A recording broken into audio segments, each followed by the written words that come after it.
Welcome to episode 62 of Central Intelligence Cinema.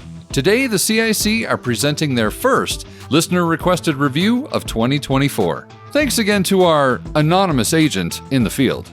This time, Jason and I will be reviewing the 2001 movie Spy Game, starring Robert Redford and Brad Pitt. But without further ado, take it away, Pierce. Beg your pardon, forgot to knock.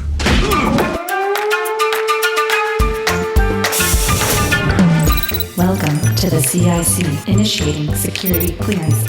My name is Napoleon Solo. Bond. James Bond. Natasha Romanoff. Ethan Hunt. Felix Leiter. Elsa Faust. Identity confirmed. Now, pay attention, 007. Welcome to Central Intelligence Cinema, a podcast dedicated to spy movies and secret agent pop culture.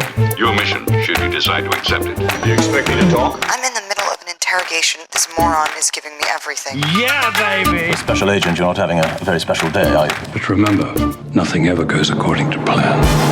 Tom, what do you think you're doing? Keeping the British hand up, sir. The state will self-destruct in 5 seconds. Recording from an undisclosed location in a military tent in Vietnam that smells good with that cooking Vietnamese food. It's a Central Intelligence Cinema podcast.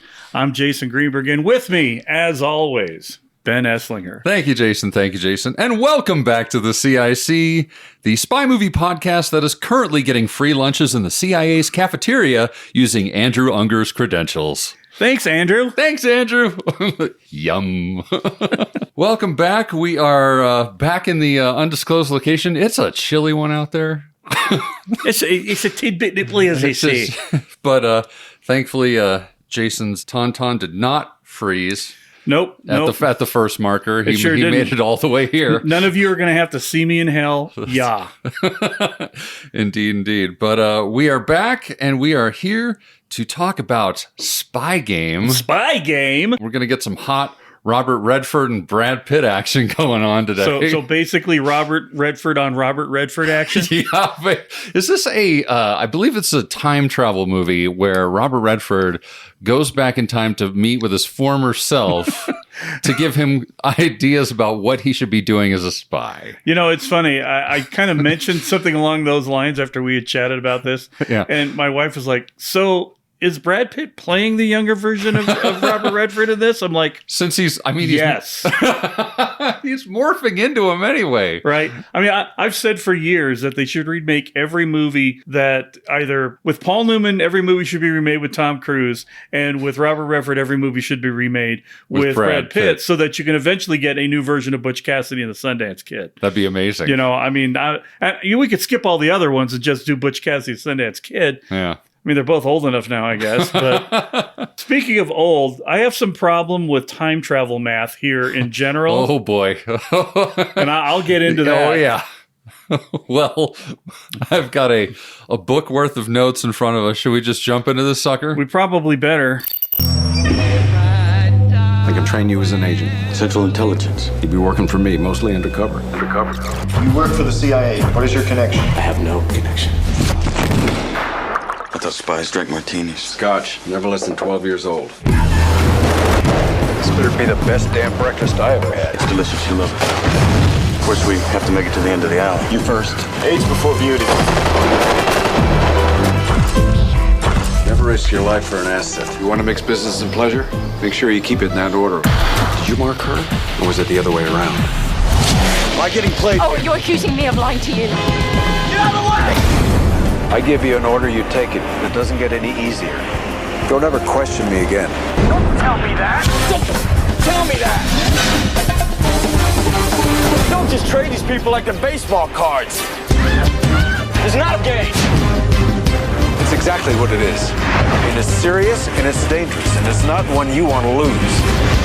You go off the reservation, I will not come after you. What else do I need to know? Put away some money so you can die someplace warm. Okay, Spy Game, released in 2001, directed by Tony Scott of Tony Scott fame. Tony Scott. Rest in peace. Rest in peace, Tony Scott. Director of Top Gun, The Hunger, Beverly Hills Cop 2, Days of Thunder, Enemy of the State, True Romance, Crimson Tide, Man on Fire. It goes on and on and on. Go look him up. He's done tons. He's done a few. He's done just a few. Also, his brother is something of a movie maker. Something, He's made a couple of art films that you might have seen. Yeah, a couple artsy-fartsy things I don't know, Blade Runner or anything. Yeah, stupid stuff like that. Stupid stuff like that, yeah. The producer on the movie was Mark Abram, who did RoboCop, The Thing, Dawn of the Dead, and Children of Men. Well, that's a gamut, isn't it? Yeah. The movie was originally supposed to be directed by Mike Van Diem, who I looked up his resume. There's nothing on this. He's like a Dutch director, I believe, and not a whole lot on his resume. So I guess they decided to kind of ratchet up the... Tony was looking for something to do. Yeah, well... Walked over and said, is there a movie I could do? You got anything in the works there, Mark?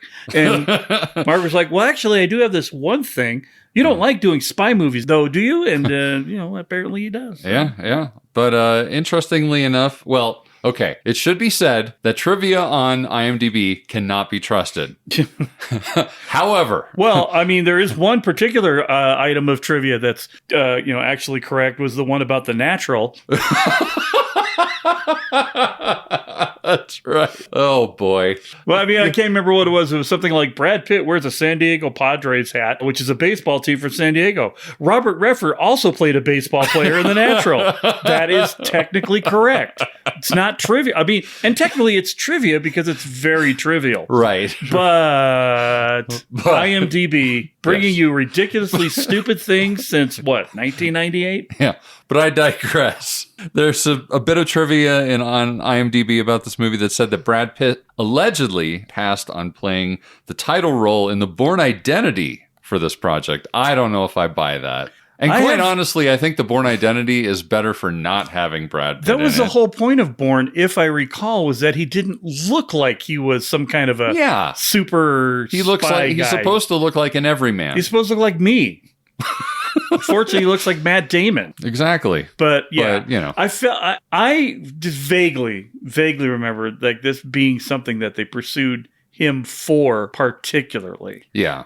So it's like everything else. If you look at any movie, action-oriented movie, there's always IMDb trivia that says, and Arnold Schwarzenegger was asked to do this. Right. Like in every 80s movie, actors like Mel Gibson, Arnold Schwarzenegger, and Sylvester Stallone were considered to play Batman. And every actor that was popular at that time. Right, that had muscles, right? Right. Now, I do know for a fact that Mel Gibson was considered to play Bruce Wayne before Michael Keaton. Yeah. Wow. I just imagine, to get Arnold Schwarzenegger and, I'm Batman.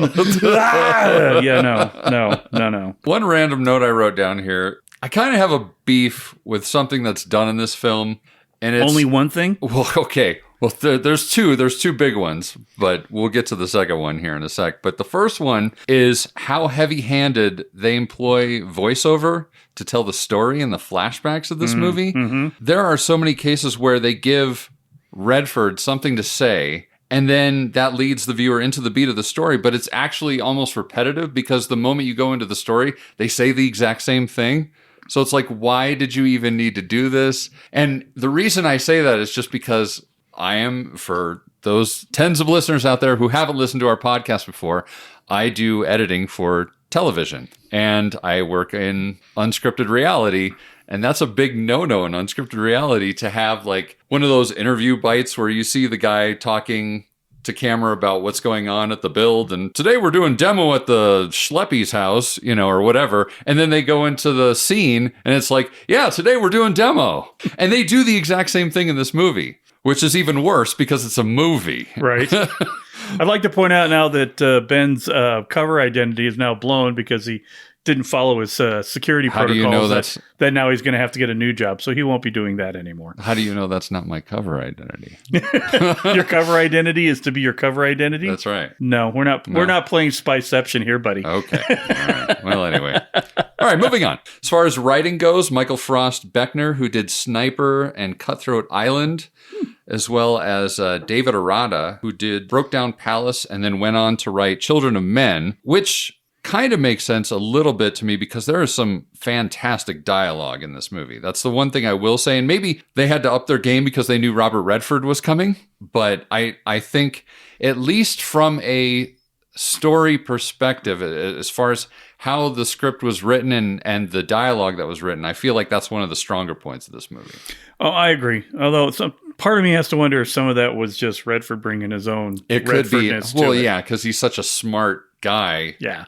That he probably got his lines and went, no.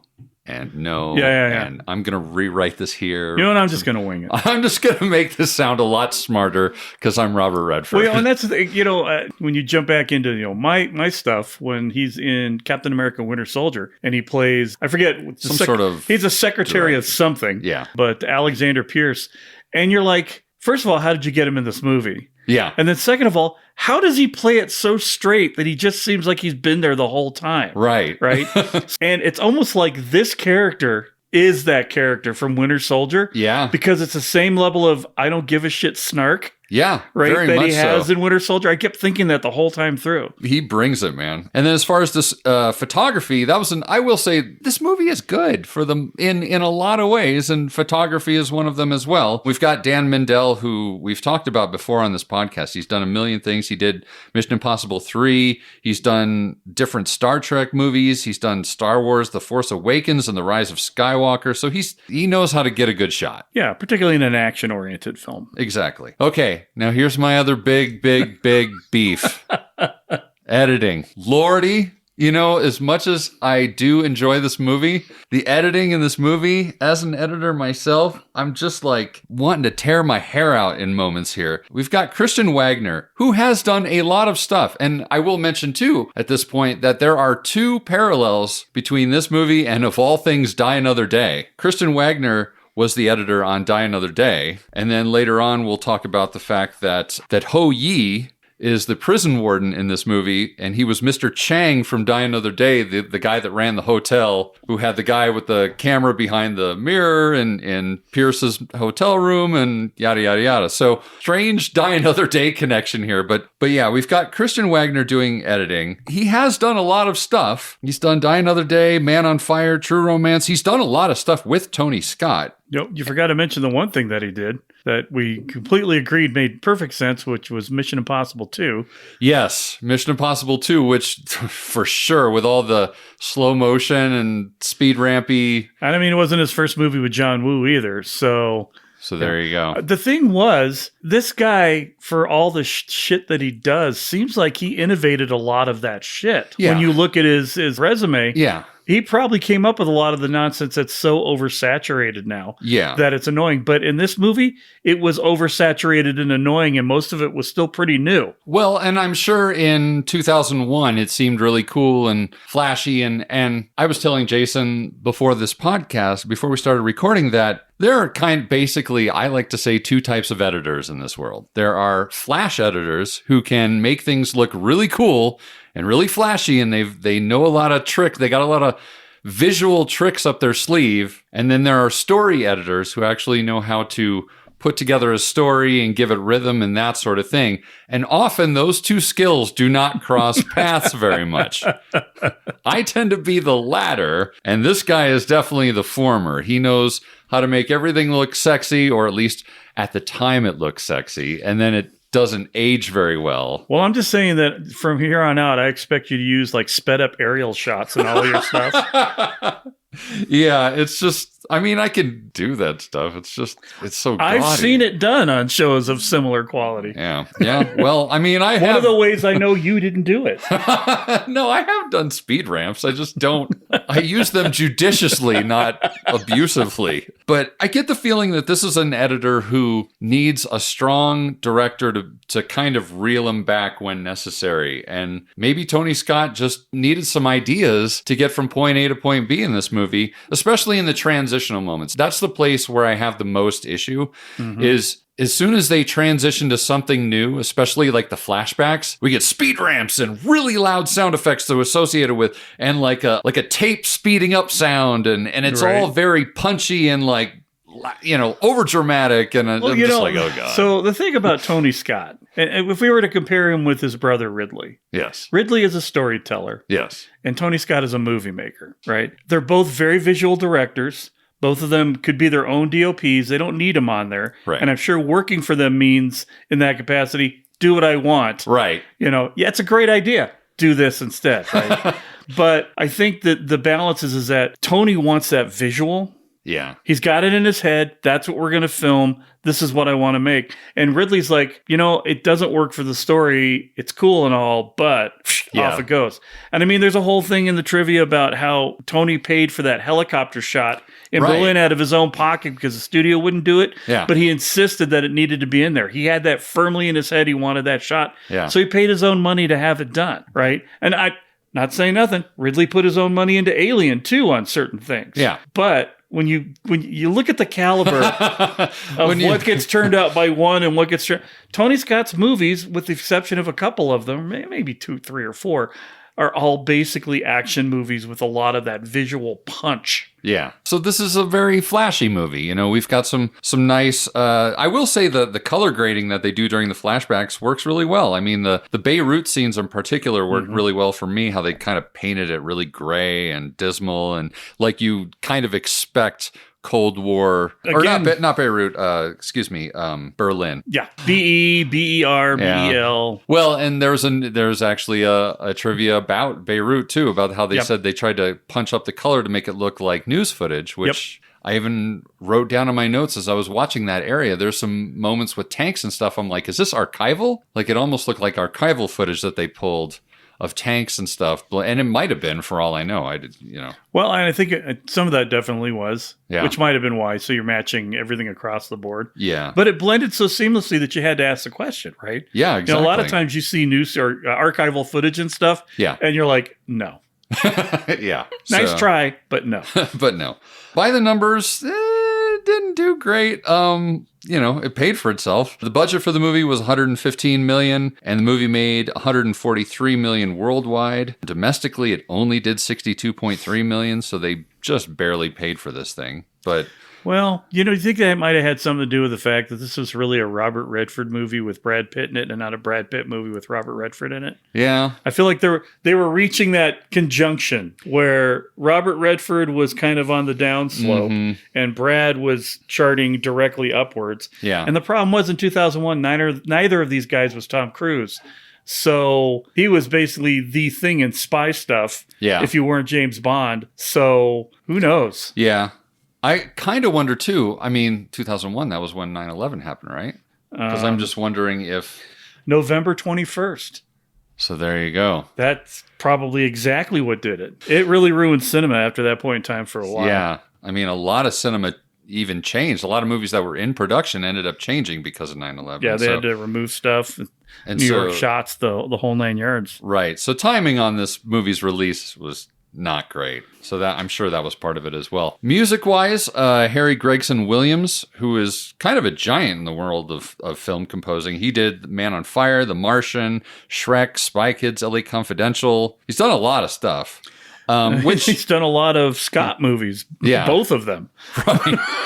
So he did mostly pretty good there. Again, this is a movie that feels a little dated due to some stylistic elements. You know, trying to be trendy at the time that it was put out. So, like the song that opens and closes the movie, every time I hear that, I'm just like, oh god, it just felt so 2001. So right. And even and it's funny because it's a movie that takes place in 1991. Right. So why not pick something from 91 to kick the thing off? Right. I will say it was smart that they chose to do it in a slightly period style. You don't run into that being dated as you watch it now. Right. It's like, okay, they've timestamped this as happening all in 1991 and before. As far as the main characters, obviously we've got Robert Redford as Nathan Muir, playing the older version of Brad Pitt. But not really. God, he carries the film. He really does. It is a Robert Redford movie. It's not a Brad Pitt movie. He just talks his way in and out of every situation, makes everybody else look stupid. I can't say enough good things about it. I mean, does it come off as plausible that that he looks the way he does in Vietnam? Hey, man, Sideburn solved every problem, baby. Some of those things... There are definitely... Okay. I'll get this out of the way now so we don't have to talk about it later. Okay. But 1975, Vietnam, Brad Pitt's character probably early 20s, right? Right. I mean, at the most, the youngest he could be is 18 if he's in Vietnam. Sure. But he's a staff sergeant, so I'm going to give him 4 years in the Army to get to that point, okay? Brad Pitt was born in 1961. So if you do the math, he would have been 14 at this point. But then we're supposed to expect that he's pushing 40 at the end. I mean, I understand it's a movie. Right. But I don't know what's more egregious, trying to accept a 39-year-old Brad Pitt at the end, or I'm trying to accept a 40-year-old Robert Redford in the middle. Right. Because sideburns really do make you look younger. Everybody knows it. Of course. And then, we've got Brad Pitt playing Tom Bishop, the younger version of Robert Redford, but not really, who does a good job, I think. About the standard fare that he was doing in 2001. Honestly, he's not given a lot to work with here. Yeah. Till the very end, when he has to deal with the relationship and everything. He's basically just Robert Redford's robot for most of it, right? Yeah. I mean, he just sort of reacts to what Robert Redford tells him to do or whatever. So a lot of his performances are very just sort of like reactionary almost. Right. The good bits are like, when he's talking about how, within a couple of months he had him recruiting East Germans. And there's that one scene where he's talking German to the guy in there. And he's just selling him, Yeah. And he shines in moments, but he's not really supposed to be shiny in here. Right. This is Robert Redford being, I'm awesome and 2 steps ahead of everybody. Right. Kind of thing. Yeah. Other major characters, we've got Elizabeth Hadley, played by the lovely Catherine McCormick, who was in Braveheart. Freedom! 28 weeks. That was for you, Marty. 28 weeks later, and she was actually in 4 episodes of Slow Horses. We've got Charles Harker, played by Stephen Dillon, who you may recognize as Stannis Baratheon in Game of Thrones, and he was Alan Blunt in the new Alex Rider TV series. Yes, and the award for I can't quite cover up my English accent goes to... So, yeah, he plays the CIA guy who's really out to sink Nathan. And then, like I said before, we've got the prison warden that's played by Ho Yi, a.k.a. Mr. Chang from Die Another Day. Troy Folger, who's head of the CIA task force and worked with Nathan. He's played by Larry Brigman, who was in Die Hard with a Vengeance. You know the weird thing about this guy was? Every other movie I think I've ever seen him in, he's got a mustache. Okay. And if you think about He looks like somebody that would wear a mustache. Because everything you've ever seen him in, he has a mustache. That's why. He's a huge character actor. He plays bit parts like that in everything. Yeah. But I'm looking at him going, I'm getting a Tom Selleck without a mustache feel here. And sure enough, it's a Sam Elliott without a mustache. But not quite as charismatic. Well, or handsome or everything. Yeah. But a solid actor that does stuff. It's just, it's weird when you see somebody who has a look. Like when you see Wilford Brimley in a movie without a mustache. You still know it's Wilford Brimley, but you're like, it doesn't have a mustache. Something's missing here. Yeah, something's not right. Something without the oatmeal. And then maybe my favorite inclusion of the whole movie is Tran, played by Benedict Wong. Benedict Wong. Baby Benedict Wong, who has literally been in every Marvel movie ever made. More or less. More or less. I mean, at least since Doctor Strange came along. Yeah. You know, the funny thing is you get like no closure on his character. Yeah. He walks away at the beginning and you see him in the flashbacks, but you never see what happened. You know what happened was he walked to Kaimertage and he learned how to become a sorcerer, and then he became the librarian. So that's his origin story right here in this movie. It's right here in the movie. 1991.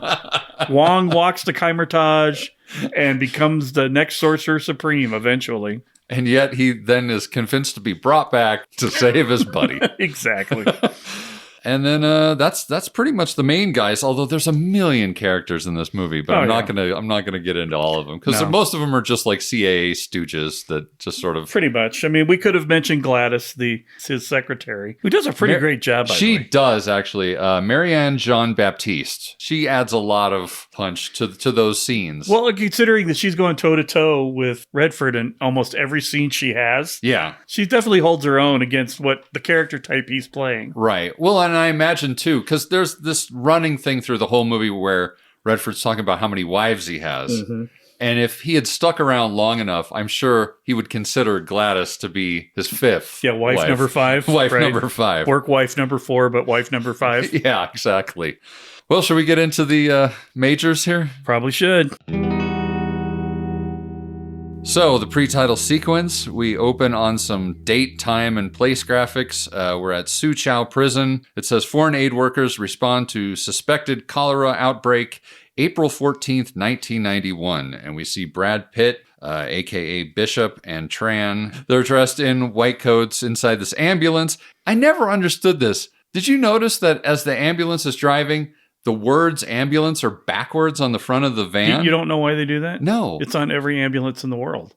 How do I not know this? Because you don't look in your rearview mirror enough, I'm guessing. Oh! That makes all the sense in the world. I just never knew Ladies that. and gentlemen, I just taught Ben something about the world. I learned something new today. It's always a good day when you learn something new. That's right. But I digress. Now, was it backwards in Chinese? That's my question. No, it was English. I can't write. I can't read Chinese. Well, there was a Chinese on it, though, so it makes me wonder, was there some backwards Chinese on it? It could have been. I don't know. I don't know. So then we see them enter the actual prison, and there's all this jeers and noise and clanging of coffee mugs and what have you. Like you do in a jail. Like you do in a jail. And then they're bringing in all these inoculations for the cholera outbreak or whatnot, and the warden asks to be inoculated first to show that the injections are safe, and you get lots of these shifty eyes between the doctors that are getting set up since this isn't an actual set of It seems doctors. like they're giving actual shots. Who knows? I mean, anybody can give a shot. That's true. So then we see, we kind of see really quickly Bishop grab 2 capsules and like pocket those, and he puts some kind of jelly on his hands. I'm guessing to shock himself or... My guess is, looking at what the kind of jelly it was, it's the kind of stuff you put on the defibrillation paddles. Okay. Since he's about to ground himself. Okay. I see. I'm guessing that he put it on there in a very implausible way to touch a live open circuit, right. But to try and give the scene some plausibility that he didn't kill himself. Right, to make it look like he Right. shocked himself to death. Right. So yeah, then he goes over to the medical equipment. The guard is hitting the gate as if to say don't, and then Bishop plugs it in. He looks like he gets electrocuted. Yeah! And very convincingly, actually, I thought he did a good job of... Except that there was no smoke coming out of him, but yeah. But yeah. You know, I mean, he's a good actor, but only Tom Cruise would have actually had smoke coming from his pores. Indeed. And then one of the other doctors hits him with a chair as if to break the Actually, signal. a nice little scene that he didn't try and pull him off with his hands. Yeah, because it's more convincing that way. Right. It's like, oh, I see what they're trying to do. So Bishop, now unconscious, is then rolled to another room where the doctors inject him with something to basically, I don't know if they truly stop his heart or just like bring it down far enough that it's convincing. See, and that's the thing that I couldn't really get. Yeah. My assumption, like you are obviously assuming, was that Brad Pitt didn't get electrocuted because of the goo on his hands, which is also improbable. Right. However, and then they gave him the shot to at least slow his heart down enough so that the doctor wouldn't be able to do it. But he also took the capsules. So did he ingest the capsules, and did that actually legitimately stop his heart? Or did I don't know. Or did that protect him from being shocked? Right. Because I don't know. It's a little confusing in here. Because all I keep thinking of is the time frame they're working in. There's no guarantee that if his heart stopped, right, that they were going to be able to get him going. So the way I look at it, I spent a lot of time thinking about this. If they'd given him an injection to start him up, he would have jumped up like he did. Yeah. And yet he would have done it instantaneously. Right. Because it would have been a slow burn. Right. Because it probably would have been a shot of adrenaline, right? Right. And I mean, they show that thing where he gets the shot where his skin starts to turn red again. Yeah, exactly. Like his blood's pumping or something. Yeah. So, I mean, I don't know. I'd like to read the script on how they describe what he got injected with. But my guess is like, Brad Pitt gets injected with something that wakes him up after taking 2 pills that make him seem like he's dead. They probably didn't go into any kind of detail on it. Probably not at all. Because they were like, this is never going to get reviewed by 2 idiots 30 years later. That's right. We're going to pick it apart. Sitting in an undisclosed location, cracking wise. So the doctors say that Bishop is dead and they cover him with a blanket. And then the warden orders them to go finish the injections. So in the meantime, the electrocution or whatever that caused the circuit breaker in the prison to cut out. So now they're trying to fix that. More shifty doctor eyes. And then we get a shot of Bishop. Like you said, the color returns to his arm. And then suddenly he springs back up, which again, the timing is suspect. So he wakes up and the doctors, he's got like a little bug in his ear and the doctors are telling him how much time he has. He has 6 minutes before the power is fixed and the security cameras come back up. So Bishop starts looking for someone and he runs into like a crazy person who won't shut up or whatever. And he takes a stick of gum. Well, and note, when he's going through the thing, he's got a map of the cells. Yes. On a piece of gum wrapper paper. So he had the stick of gum in his pocket. Oh, okay. I see. Because he just pulls it out like raw dog gum, right? Right. And, he's a handsome man, but I don't want raw dog gum from out of Brad Pitt's pockets. I'm sorry. I don't want raw dog gum from anyone. No. But this man... He seemed like he didn't care about raw dog gum. He's a man that would take raw dog gum. Yeah. Oh, I'll take it. Does it taste like Brad Pitt? Double pleasure, double fun. Double Brad gum. So he takes it, and that kind of shuts up the crazy guy for a little bit, and he keeps going, pay attention, kids, because the gum means something. Yeah, no doubt. So Bishop finds the person, and then he puts a small little explosive on the lock of the door and breaks that open. Meanwhile, we see that the guys by the circuit breaker have almost got that back up and running. Then we see Bishop and the woman, they start moving, and the power goes back up, and the doctors continue to give shots. Meanwhile, the warden looks back at the security cam where Pitt's body was supposed to be, and we see him being rolled out of that room now to the ambulance. Meanwhile, the crazy guy is now waiting in line for the shot, and he's like mumbling to himself and blowing very big bubbles with this bubble gum, which not to point fingers at silly little holes like this, but that was Wait a minute. That's what we do. That's Ben. what okay. Don't be apologetic for what gets us our lack of bread and butter on this podcast. All right, fine. I'm just going to point out that type of gum is not a good bubble blowing gum. Correct. I'm just saying that you need a sugary hunk of gum to blow bubbles. It really the looked size like that guy was blowing up. It looked like a stick of Big Red, your basic Wrigley gum formula with flavoring. It's and this guy very loosey-goosey, doesn't do good bubbles. And this guy was blowing Hubba Bubba. He was definitely Hubba Bubba quality. Yeah. Get the bubble meter going. That's right. The whole thing goes on the premise that a CIA agent who's been in the field for over 15 years would be dumb enough to give somebody a piece of gum when he's trying to sneak around. Right. To a crazy person. I mean, in a prison where gum is nowhere to be found. In a Chinese prison. Correct. Where definitely there's no gum. No. I mean, honestly, I realize that you find out the character doesn't have a taste for the killing portion of things, so he's not going to kill the guy. Right. And he's on a time crunch. Right. But what threat was that guy really? Yeah. That you could have just said, hey, what's up, buddy? And kept on going. Right. Because he was walking past other people left and right. Right. He was just kind of doing a jig and just kind of, he had his own thing going on. If he hadn't been blowing bubbles, the prison warden would have been like, yeah, that's the crazy guy. That's just what he does. That's exactly it. And so, you know me, I'm not a big fan of putting in shit like that in a movie just to move it forward without a logical reason. Right. But they had a story side payoff to it. It's story armor. Yeah. Right? It keeps it going. Yeah. It's fantasy, blah, blah, blah, whatever. I mean, I've heard all the excuses on everything I've ever been on.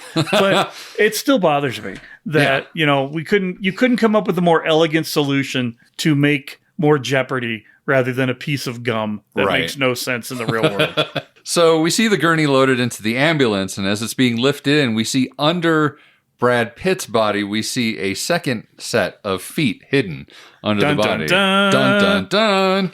So then we see the warden, and he sees the ambulance at the gate through the security cameras, but then sees the guy with the gum, and he's like, wait a second, how does this guy have gum? So then he screams to halt their exit, and at that point, just as the gate is like opening, guns are drawn.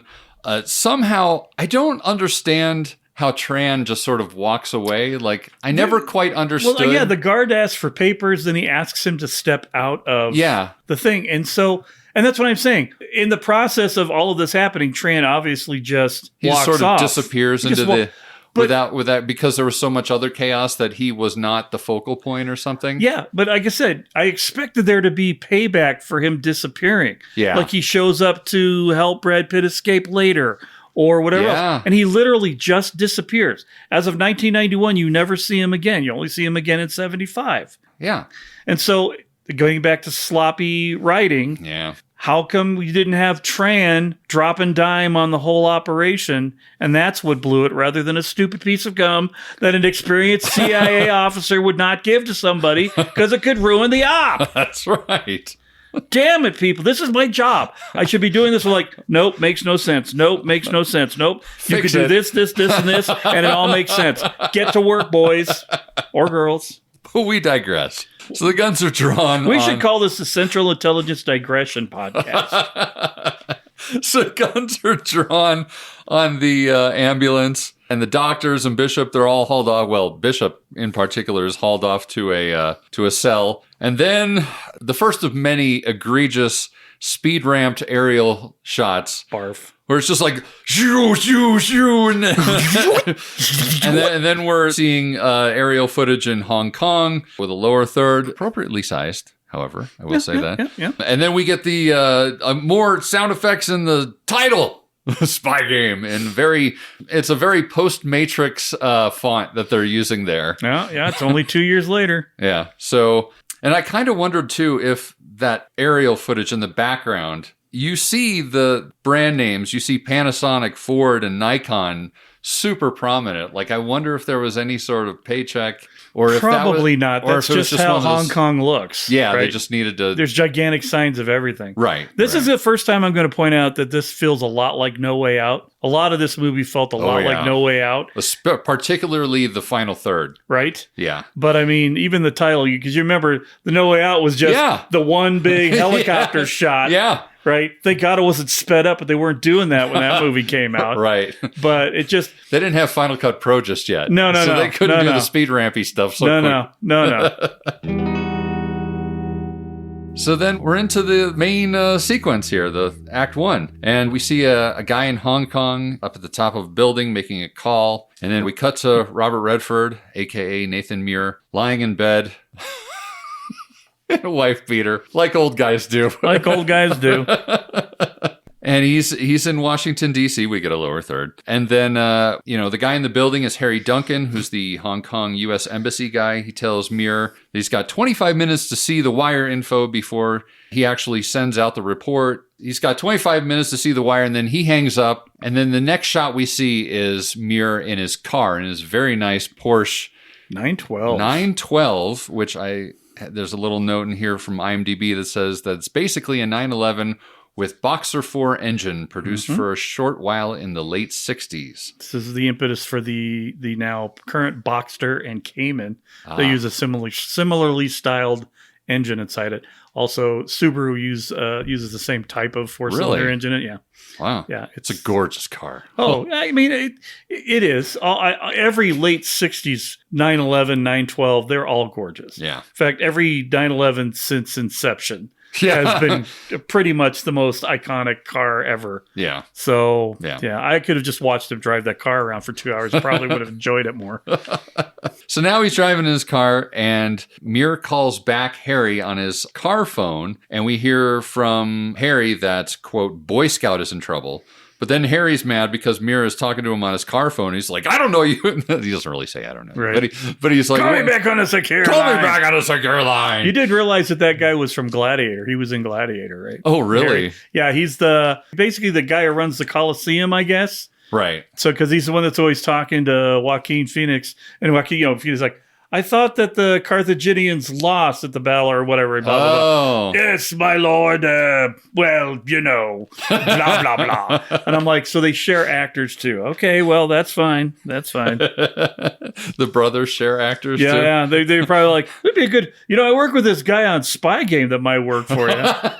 He's a good character actor. He could probably get it done for you. He does mad good. He does annoyed well. He does really, and he might look the part. So you should use this guy. And then we get a great line right before they hang up from Muir saying, if I'm walking into a shitstorm, I want to know which way the wind is blowing. Right. So Then we get more speed ramps. And then we're to the CIA headquarters. And he rolls up into the gate and like does the little, he does CIA security officer. You know you're at the CIA because he says it on his hat, on his jacket, on the everything. Gate, everywhere you go. Every single rock as he drives by says Central Intelligence Rock. And and this brought up something to me that I almost always think about whenever they show the CIA, because they show a stock photo of Langley. Sure. Right.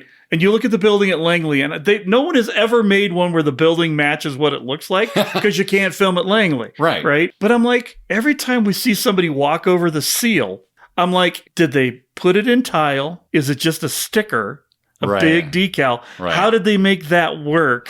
Because... Or are there just a bunch of buildings that literally have the CIA logo from a movie that was filmed in them that they never took off? Well, I mean, you think about how many movies they've made. You got to think they go, well, somebody else is going to use this, so let's hold on to this. Right.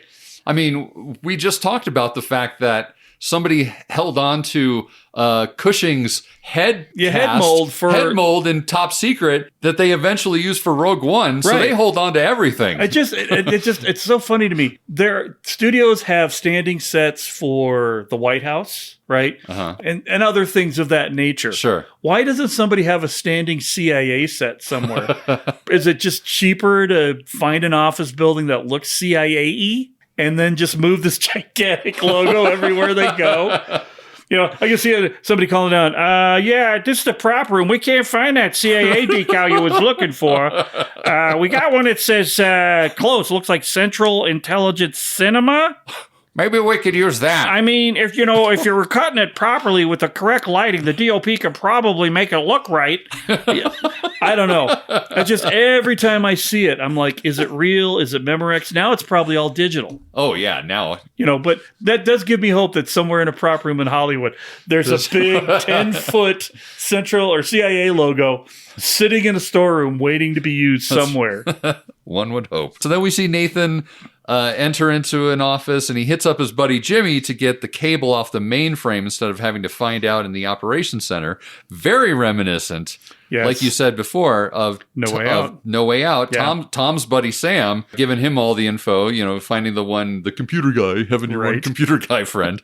So he reads the printout as he's walking up there, and we see just a glimpse of it that says that Tom's in a Chinese prison and that it was an unauthorized operation. So then we see Muir, and he walks into his office, and we get introduced to Gladys, who hands him a coffee immediately. And Harker is already there in his office, and Harker's making small talk with Muir before he delivers yet another great line. He's like, Chuck, are we going to dance all night with your hand on my ass, or are you going to make a move? He's got so many great lines in this. So many good ones. Oh, yeah. So essentially, Harker wants Bishop's file, and Muir just kind of plays it real cool, like, well, you better sit down because it's going to take me a while to find this. Well, and if you look at his office, it's a disaster area. Right, because he's about ready to retire. Yeah. And so everything's packed up, and as soon as he's gone, Muir is able to get it right out of the safe because it's the one thing that he's locked up that, isn't part of all the other trash that's in his room that he doesn't give a shit about. Right. In addition to that file, we see a real estate brochure for a property in the Bahamas that's for, and remember this, kids, $282,000. Now, can I just say, man, $282,000 for a piece of land in the Bahamas? Damn. I don't know. That seems expensive to me, to be perfectly honest with you. In the Bahamas? Well, maybe for 1991 it was expensive. Yeah. It sure ain't expensive now. No, it definitely is not. But I'm just like, is he buying half of the east coast of the beach? Right. I mean, it's the Bahamas, man. Right. I just find it interesting, too, though, that so allegedly his entire savings is the exact amount that the property is. It's like, what are you going to live on once you buy that property? Well, and that's the thing. Unless that's just his investments that he liquidates and he has like a whole nother... I'm guessing it's not his entire retirement. Right. But the oddly specific number makes me wonder if he knew that ahead of time, that's what it was exactly going to be worth. Right. Because I'll tell you what, I'm pretty sure if I took my retirement out, it wouldn't end up in a zero. Right. There'd be some cents. It'd be like 72 cents. Yeah. Plus, he had to take into account the penalty, so he's quite the mathematician. With the penalties, at this point, it'll be exactly $282,000. So Gladys brings some kind of 30 years of service retirement certificate to him that was signed by the director of the CIA with his actual signature. Pay attention, kids. And then we see Muir, and he takes basically everything out of Bishop's file except one little piece of paper, which I don't even know. Do you recall what it even talks about? I don't think we ever find out. Doesn't really matter because he's just trying to gut it so that the higher ups don't know. They don't know exactly what he's done. Right, exactly. So he can just say, well, it's all up here and you just got to listen to me and take my word for it. And the thing you get as you go through the storyline is that Redford is one of those guys who just does what he wants to do. Yeah. And asks for forgiveness later. Yeah. And so by taking on all this information, he's actually removing a lot of things he doesn't want them to know that he did. Yeah. As well as Tom. Yeah. Because he instigated almost all of it. Well, and you find out later, too, that, his reputation is that he's a guy who gets stuff done. Right. And so they give him that leeway to just kind of do things a little willy-nilly at times. Well, but he gets called out on it several times during the conference that he's in and manages to deflect it in a different direction or whatever else. Sure. So we then see he stuffs the rest of the file items in a burn bag and tells Gladys to hold on. He's like, I've always wanted to use one of these burn bags. And he has a whole drawer full of them. Yeah. And I'm like, why are they colored like that? Is it some sort of significance? It looks like a shopping bag with stripes on it. I know. You know what? I actually searched for them on Google, and they look just like the ones in the movie. It's so weird. So he tells Gladys to hold on to it until told otherwise. And Gladys asks him something about it. He's like, or she says, You didn't see what I put in there. You feeling a little paranoid on our last day? When did Noah build the ark, Gladys? Before the rain. Before the rain. So then we see Muir enter the op center with his one paper file on Bishop, but they won't actually let him in. He just he has to give it to the guy at first for whatever. And also, reason. I want to point out sliding doors at the CIA. What is it? A supermarket? Right. People can't open a door. I know. They even added a little almost Star Trekian sound effect to it. So he hangs out in the op center for a second to watch the news. Very interesting, that little speaker that he can hold to his ear to listen to the audio that's on the TV. Right. It's when did Bluetooth become a thing? Did they have Bluetooth in 91? I'm sure it was a radio broadcast kind of thing. But it's just funny that, it makes sense. Yeah. Did they have closed captioning on TVs back then? I'm sure they did. I don't know. I think you could get closed captioning on things that were closed captioned, like tapes, or there was broadcasting closed caption. Right. But I wonder if not technically live in feeds. 91, I don't think they had live feed closed captioning at that point. Well, anyway, we hear that the U.S. and China are close to a major trade agreement and that the president is due to visit China to sort of seal the deal. And then we briefly hear about the end of the Cold War. I think it's 2 years post-Cold War. I think that's what they say on the news. Chuck comes out of the super secret room to talk to Muir, saying, is this it? And Muir says most of the details are in his head and that he's old school. And with that sort of gets him into the super secret glass encased sliding door task force conference room of doom. That's right. So inside is Aiken, who Muir has clearly worked with at some point, and then he asks if the task force has a name, and just crickets, and just nobody wants to tell him shit. Well, and he gets the whole thing from Troy about, we want to hear what you have to say, but due to the nature of what's going on, and inferring that since this is your last day, we can't tell you everything. Right. So behind the tinted window, we see Troy with Cy Wilson, the CIA director, and Cy tells Troy, this is a tough one, Troy, I'm going to see you later. Essentially just saying, you're not going to get anything out of Muir. Right. But good luck. And also I'm introducing myself without saying who I am, because you'll see me later. Right, exactly. Troy then enters trying to be all buddy-buddy with Muir, saying they just need him to fill in the gaps with information.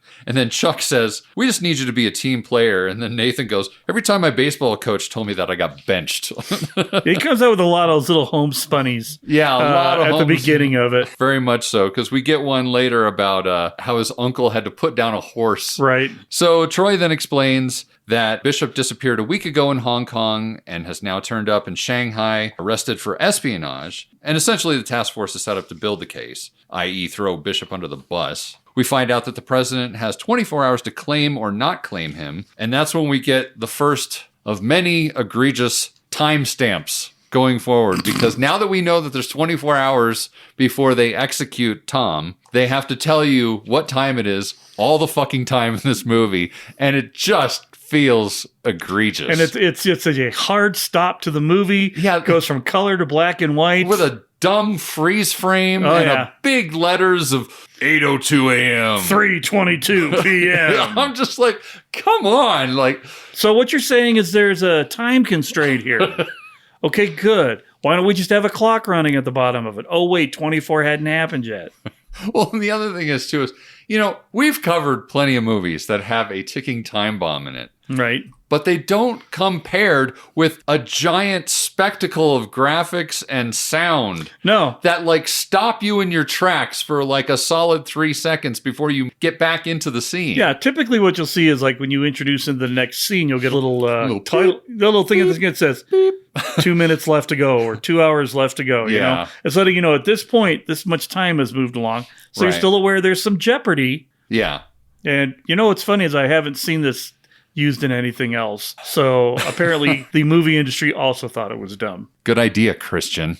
Anyway, moving on. Probably Tony. I'm not going to blame him for that. That's true. I'm blaming Tony for that. That's true. I should know better. As an editor, I should know better that a lot of times the worst ideas that you think the editor did was the director telling him to do that. Exactly. So Muir suggests leaking to the press to buy them time, but Troy doesn't want external interference to limit their options. Well, and right there, that's a pretty good indicator of what's happening. Yeah. Right? Well, they've already made up their mind as to what they want to do. I think they've decided that that's the path they want to go, and they're finding a justification for it. Right. But at the same token, he's right. If they release that, then there's only one thing to do, which is save them, because otherwise... Except that they find another way out. Right. When there was no way out. No way out.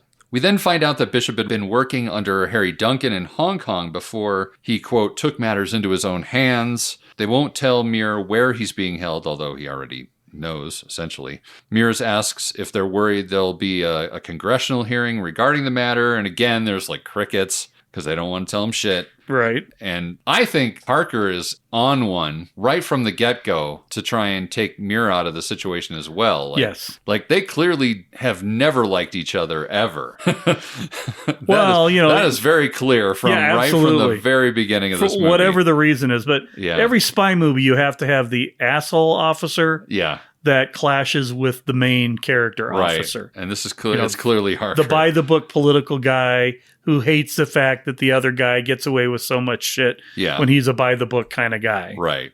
And then Muir asks if they're going to ask him to testify, and they're all of them are suddenly... Oh, hell no! They're like, no!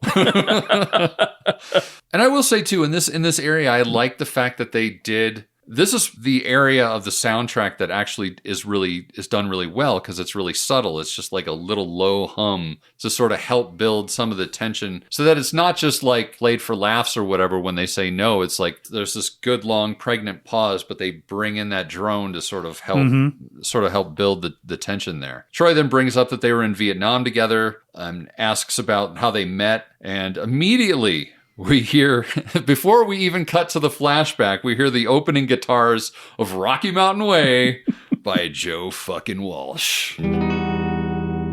Good morning, Vietnam. Indeed. As we hear Muir say that it's spring of 1975 and all the footage is graded with, in the trivia, they called it a green sepia? Yeah. I felt like it looked more yellow, like a yellow wash over everything, but whatever. I mean, you're clearly in a different place. Yes, you're clearly back then. It's like if you were in Breaking Bad and everything turned yellow, you knew you were in Mexico. Right. So now it's like a greenish yellow, you know you're in Vietnam. That's right, sure. Like we said before, almost convincing that they're both 25 years younger, in particular. Well, Brad Pitt sells it pretty good. Well, Brad Pitt's does it pretty well, but Bob's struggling a bit. Bob's having a little bit of trouble there. So Muir was headed to meet a sniper to employ in Da Nang, but then the sniper ended up getting killed. And so the guy that he's walking with on the camp is like, well, I got this other guy. He's what did you say he was? I forget what Bishop's position was. He's a staff sergeant, but he was a sniper. Right. Well, I got this other guy. He's like, well, how many kills has he got? Well, like 3 or something. It wasn't very many at the time. And he's like, well, he lives separate from the other guys. Him and the other sniper, they're over there. And and I'm not even going to use the term that they say, but they cook the food of the locals there. And so it smells weird.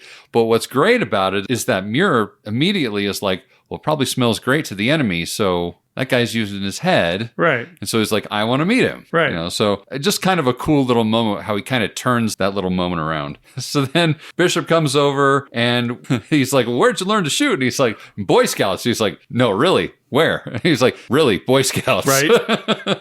Hence the nickname Boy Scout. And all the references that come later in the movie. Right. So we then get some more VO. Muir describes Bishop as being idealistic, but not liking the view once he got there, which is pretty apropos. Right. Nathan then goes over who he wants Bishop to kill, and Bishop doesn't really need or want a name. We just know that he's called like a red shirt, or the red shirt, I think is his nickname or something like that. Which of course means he has to die because he's wearing a red shirt.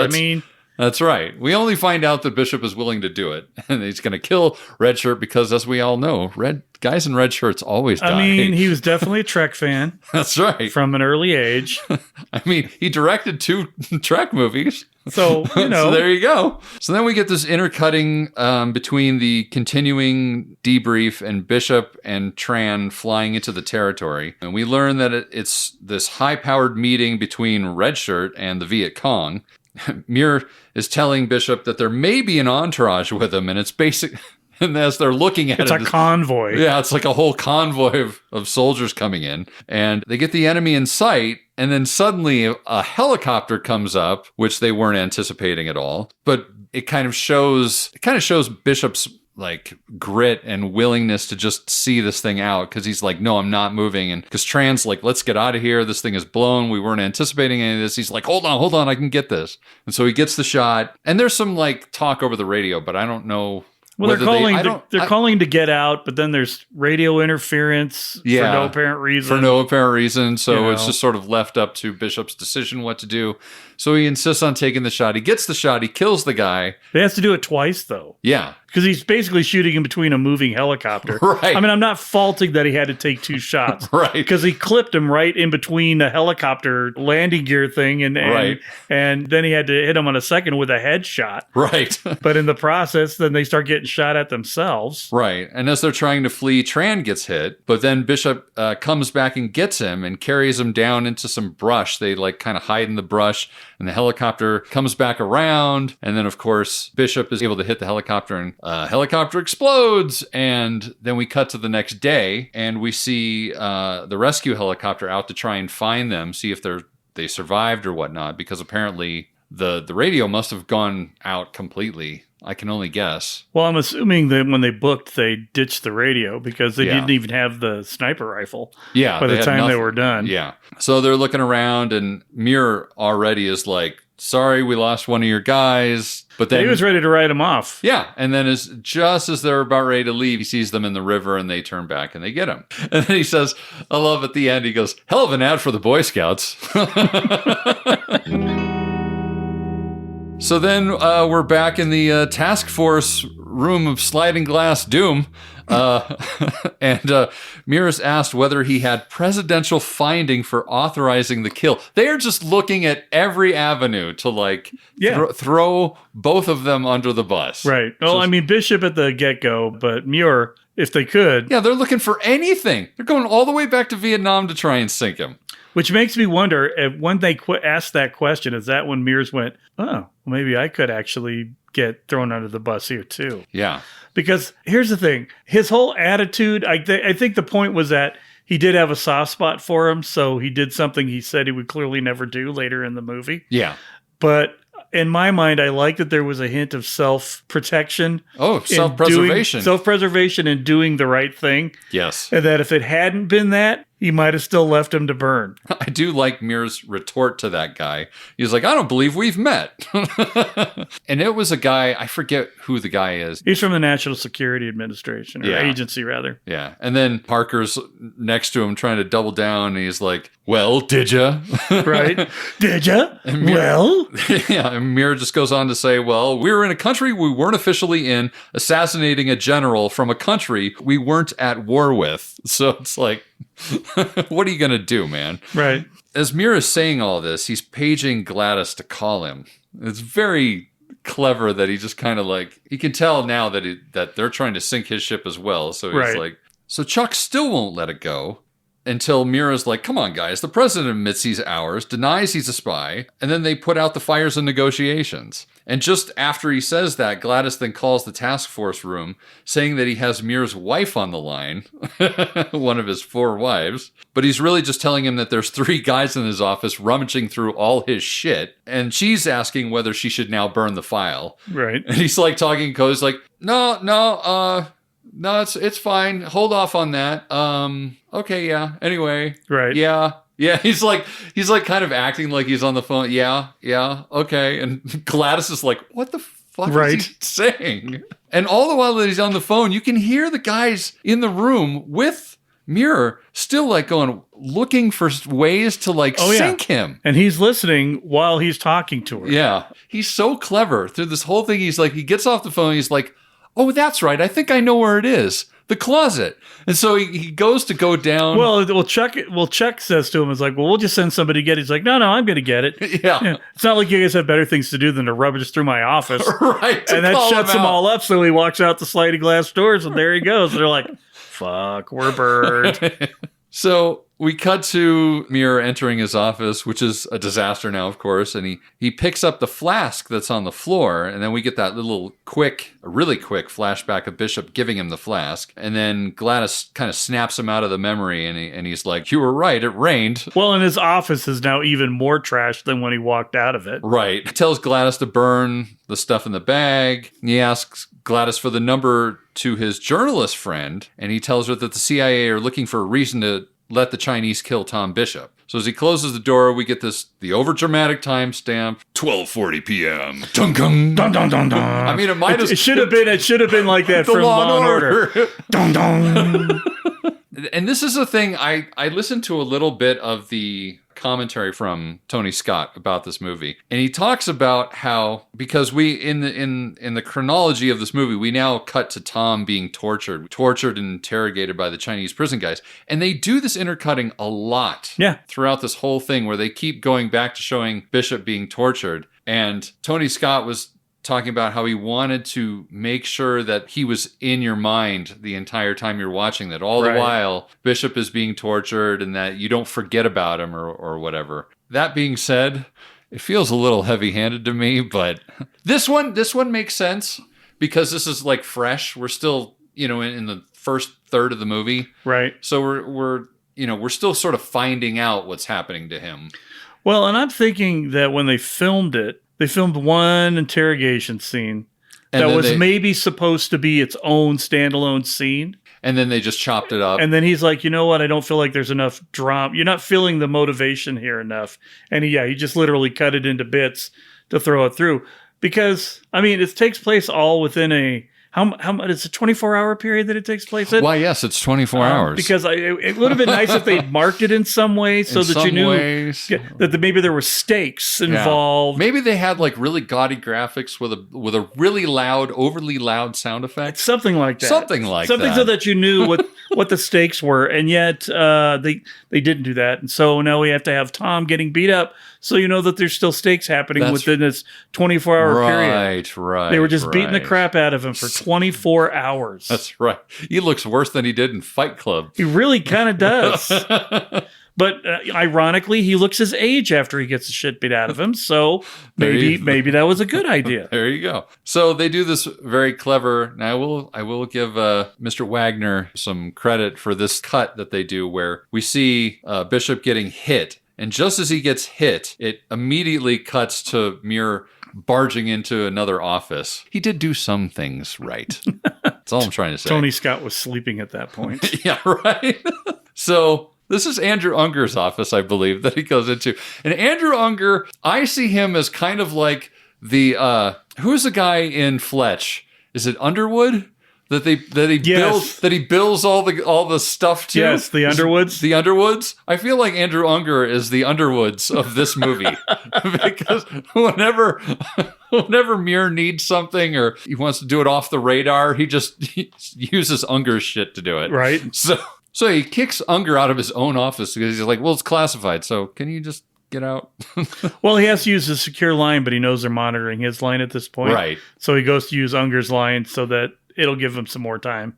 So meanwhile, we cut back to the task force room, and Chuck asks Troy if he trusts Muir, and Troy said that he was a guy that got the job done. So it is kind of nice that Troy is like trying to play it fair for Muir. He's not trying to sink Muir, whereas Chuck is just out for blood. Yes. He then reveals that based on Muir's home phone records that he knew about the situation with Bishop but played dumb when they told him about it when he first got there. But it's like, well, what do you... Of course he is, because he's a spy. Yeah. He's a well-tenured spy. Of course he's going to do this. Yeah, he's made connections. What do you expect? People are going to tell him things. Yeah. That's what he's supposed to do. It's his job. Right. So Harker then calls down to somewhere to get confirmation on all the calls that are coming in or out of Nathan's office. Which is now a moot point because Nathan's already ahead of him on Right, exactly. Which is funny, too, because we see Harker do this little, almost like a jig. They're eating lunch, right? He's like, gee, I'm hungry. And he thinks he's all cool. Because it almost felt like Zerny's character in Mission Impossible. Yes, Henry Zerny. Henry Zerny, yeah. Yeah. Kittredge. Kittredge. He just kind of felt like a Kittredge kind of thing. Yeah, very much so. Like he thinks he's finally got Ethan in a bind. Right.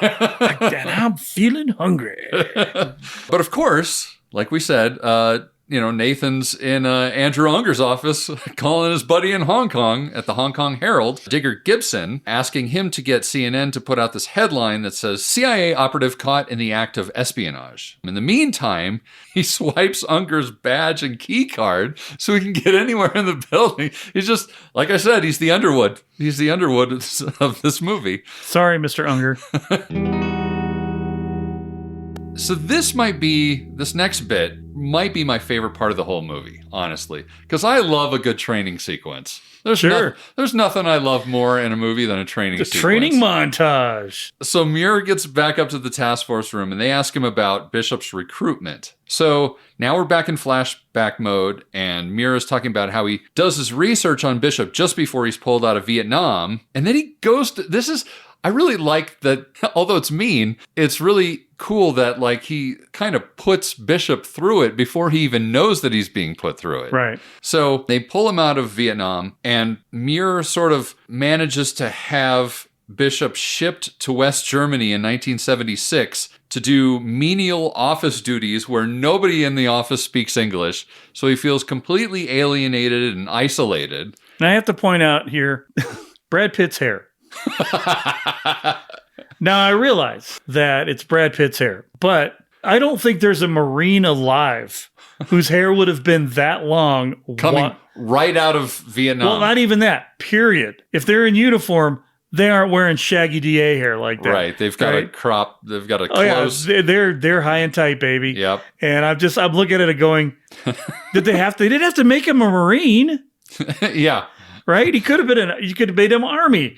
Yep. And maybe they still should have had that hair. I don't know. But really, seeing him in a Marine uniform with that haircut, I'm just like, that is so wrong. Yeah. Well, at the very least, they should have had him with like a really tight haircut while in Vietnam. Maybe let it come out just a little bit. I know that they were trying to paint it as, well, it's the 70s and, well, yeah. Hey, but it's like, no, you're still in an office. You're still. A Marine is a Marine, whether it was, until you're done being a Marine. 1876 or 1976. Exactly.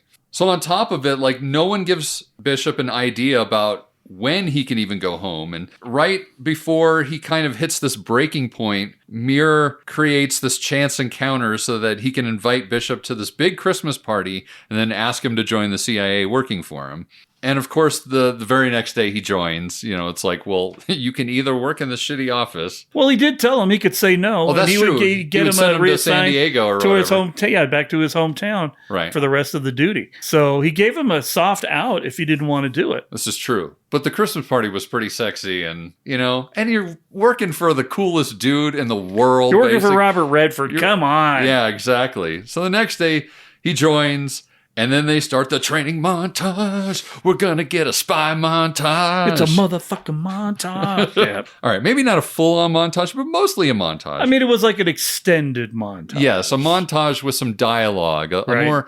Robert Redford actually described this movie as a thinking man's action movie. Absolutely. I mean, here you go. Like I was mentioning before, Germany looks so good in this flashback. Like, everything is gray and dismal. But then, of course, they have to bring in that stupid speed rampy shit. There's that with the fast forward tape sound and everything else. All their speed ramping is them walking. It's not even an aerial shot, for fuck's sake. It's them walking. Anyway. As I say, this is too boring, but I want it in the scene. Can we just speed it up? Well, and you could tell they were trying to kick off the music. Yeah. This more rockin' music as they start this montage. So, but we get this clever line from Muir that says, all you need to be a spy is a stick of gum, a pocket knife, and a smile. And so that's where we get the whole gum. That's where this gum thing comes from. He doesn't mention that you need it raw dog, but, well... It clearly doesn't mention that if you're trying to do a prison escape,